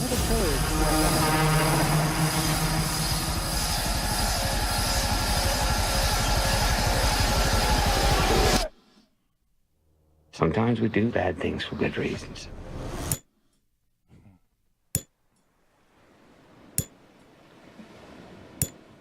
He was in the other HBO series, Stephen that the last episode we Jason started off with. Oh, Jason Clark. I couldn't remember his name. Yeah. Oh, the True dude who looks Detective? like Yes. McConaughey. Is that right? Yeah. That was so weird. McConaughey is so good, like as a serious actor. That Yeah. I hate you. Can I just say this show? I hate you. You're welcome. So I think Matthew McConaughey is really good as a serious actor, and like in True Detective, and in he's done some other movies that I haven't seen yet that I have heard are wonderful, like Mud and things like that. If you guys have seen him in some of his earlier films, they're awful. There's one where he Magic plays a Mike, surfer. he's wonderful. Texas Chainsaw Massacre 4? Yeah. A New Beginning. One where he plays like He's this climbed surfer up, bro. okay? Yeah, his There we go. Yeah, it went His up. career It was Magic trajectory Mike, was- and then he actually started doing some good stuff. Yeah. So yeah. Oh yeah, no, Dallas Buyers Club. I was like, okay. Oh Yeah. yeah. I was That like, all a right, good one. McConaughey's he's good. He's solid in He's my a book. champ, yeah. Yeah. He's solid in my book. That was a so. great His movie. acting Yeah. abilities. I definitely I'm gonna go ahead and just I'm gonna watch. Okay. It gives me a lot of I'm a real like old school like film noir like Okay. aficionado. I definitely got those vibes, like just an old school, just a crime kind of thriller, Like a Hitchcock type. almost, Definitely. right? Very. I got Okay. you know, I kind of I dig those movies, so I'm definitely and I really like when they're done well. Okay. You know, and hopefully, you know, this is one of those, and you know, I'll check it out just based on that. Yeah, because I think we had the same kind of reaction when we saw it the first time. Right. And I'm actually on board with this one as well. I'm giving it a watch. Yeah, especially there's kind of like it's not coming out the same weekend as like a Marvel film or something like that. Yeah. Oh, yeah. My So guess we is don't it'll have- actually probably do okay. And not only that, it's definitely a turn from that. I mean, it's not going to be in that. I didn't, even if it was, I don't think it would be competing so much as it'd be like, well, you can go see Marvel, or there's this thing. That's completely different. Not you know? Marvel. The opposite. Yes. Yeah. If you're just not feeling any of that, there you go. You're feeling a little grown up. Here you a go. little bit. Yeah. Go watch Serenity. They're actually showcasing it as the opposite of any Marvel film. That is. Go watch Serenity. It looks like a good psych thriller. So Yes. I'm into it. Yeah. Watch for me. Yeah. Watch too. Cool. All right. That was the end of our show. I mean, I didn't get to. I know. Give Did you? my Oh, piece. sorry. Did you? Well, no. I mean, I think this is the kind of movie that I would probably go watch if it winds up getting like rave reviews. But other than that, I'm probably gonna skip it. Okay. All right. That's valid. Well, That's it's a definitely. fair- Yeah, I mean, like I said, for me personally, that's a genre that I'm interested in, a genre that I like, Yeah. and I realize that's not a genre for everybody. Sure. Sure. There you go. All right, fair is fair. Make sure to tune in to our trailer reaction for Halloween. We are separating that from the episode that you're watching right now. So just type in youtube.com/color circuit and you'll find that there. Also, make sure to watch us on Twitch. We're live almost every day on twitch.tv/color circuit live with more films, games, and comedy. Facebook.com/color circuit live. We post there a lot, as well as on Instagram, color.circuit.live. And catch us on Twitter, CLR Circuit Live. Thank you, Digi, for producing. Thank you, Cheska, for being here. Jess, Stan, Fernando, and I am Dylan. We will see you next time. Is this Bye. the first time that we've had the same cast 2 weeks in a row in like the longest time? Maybe. so. Maybe. Yeah. Anyway, here There we comes the go. outro video. Yeah.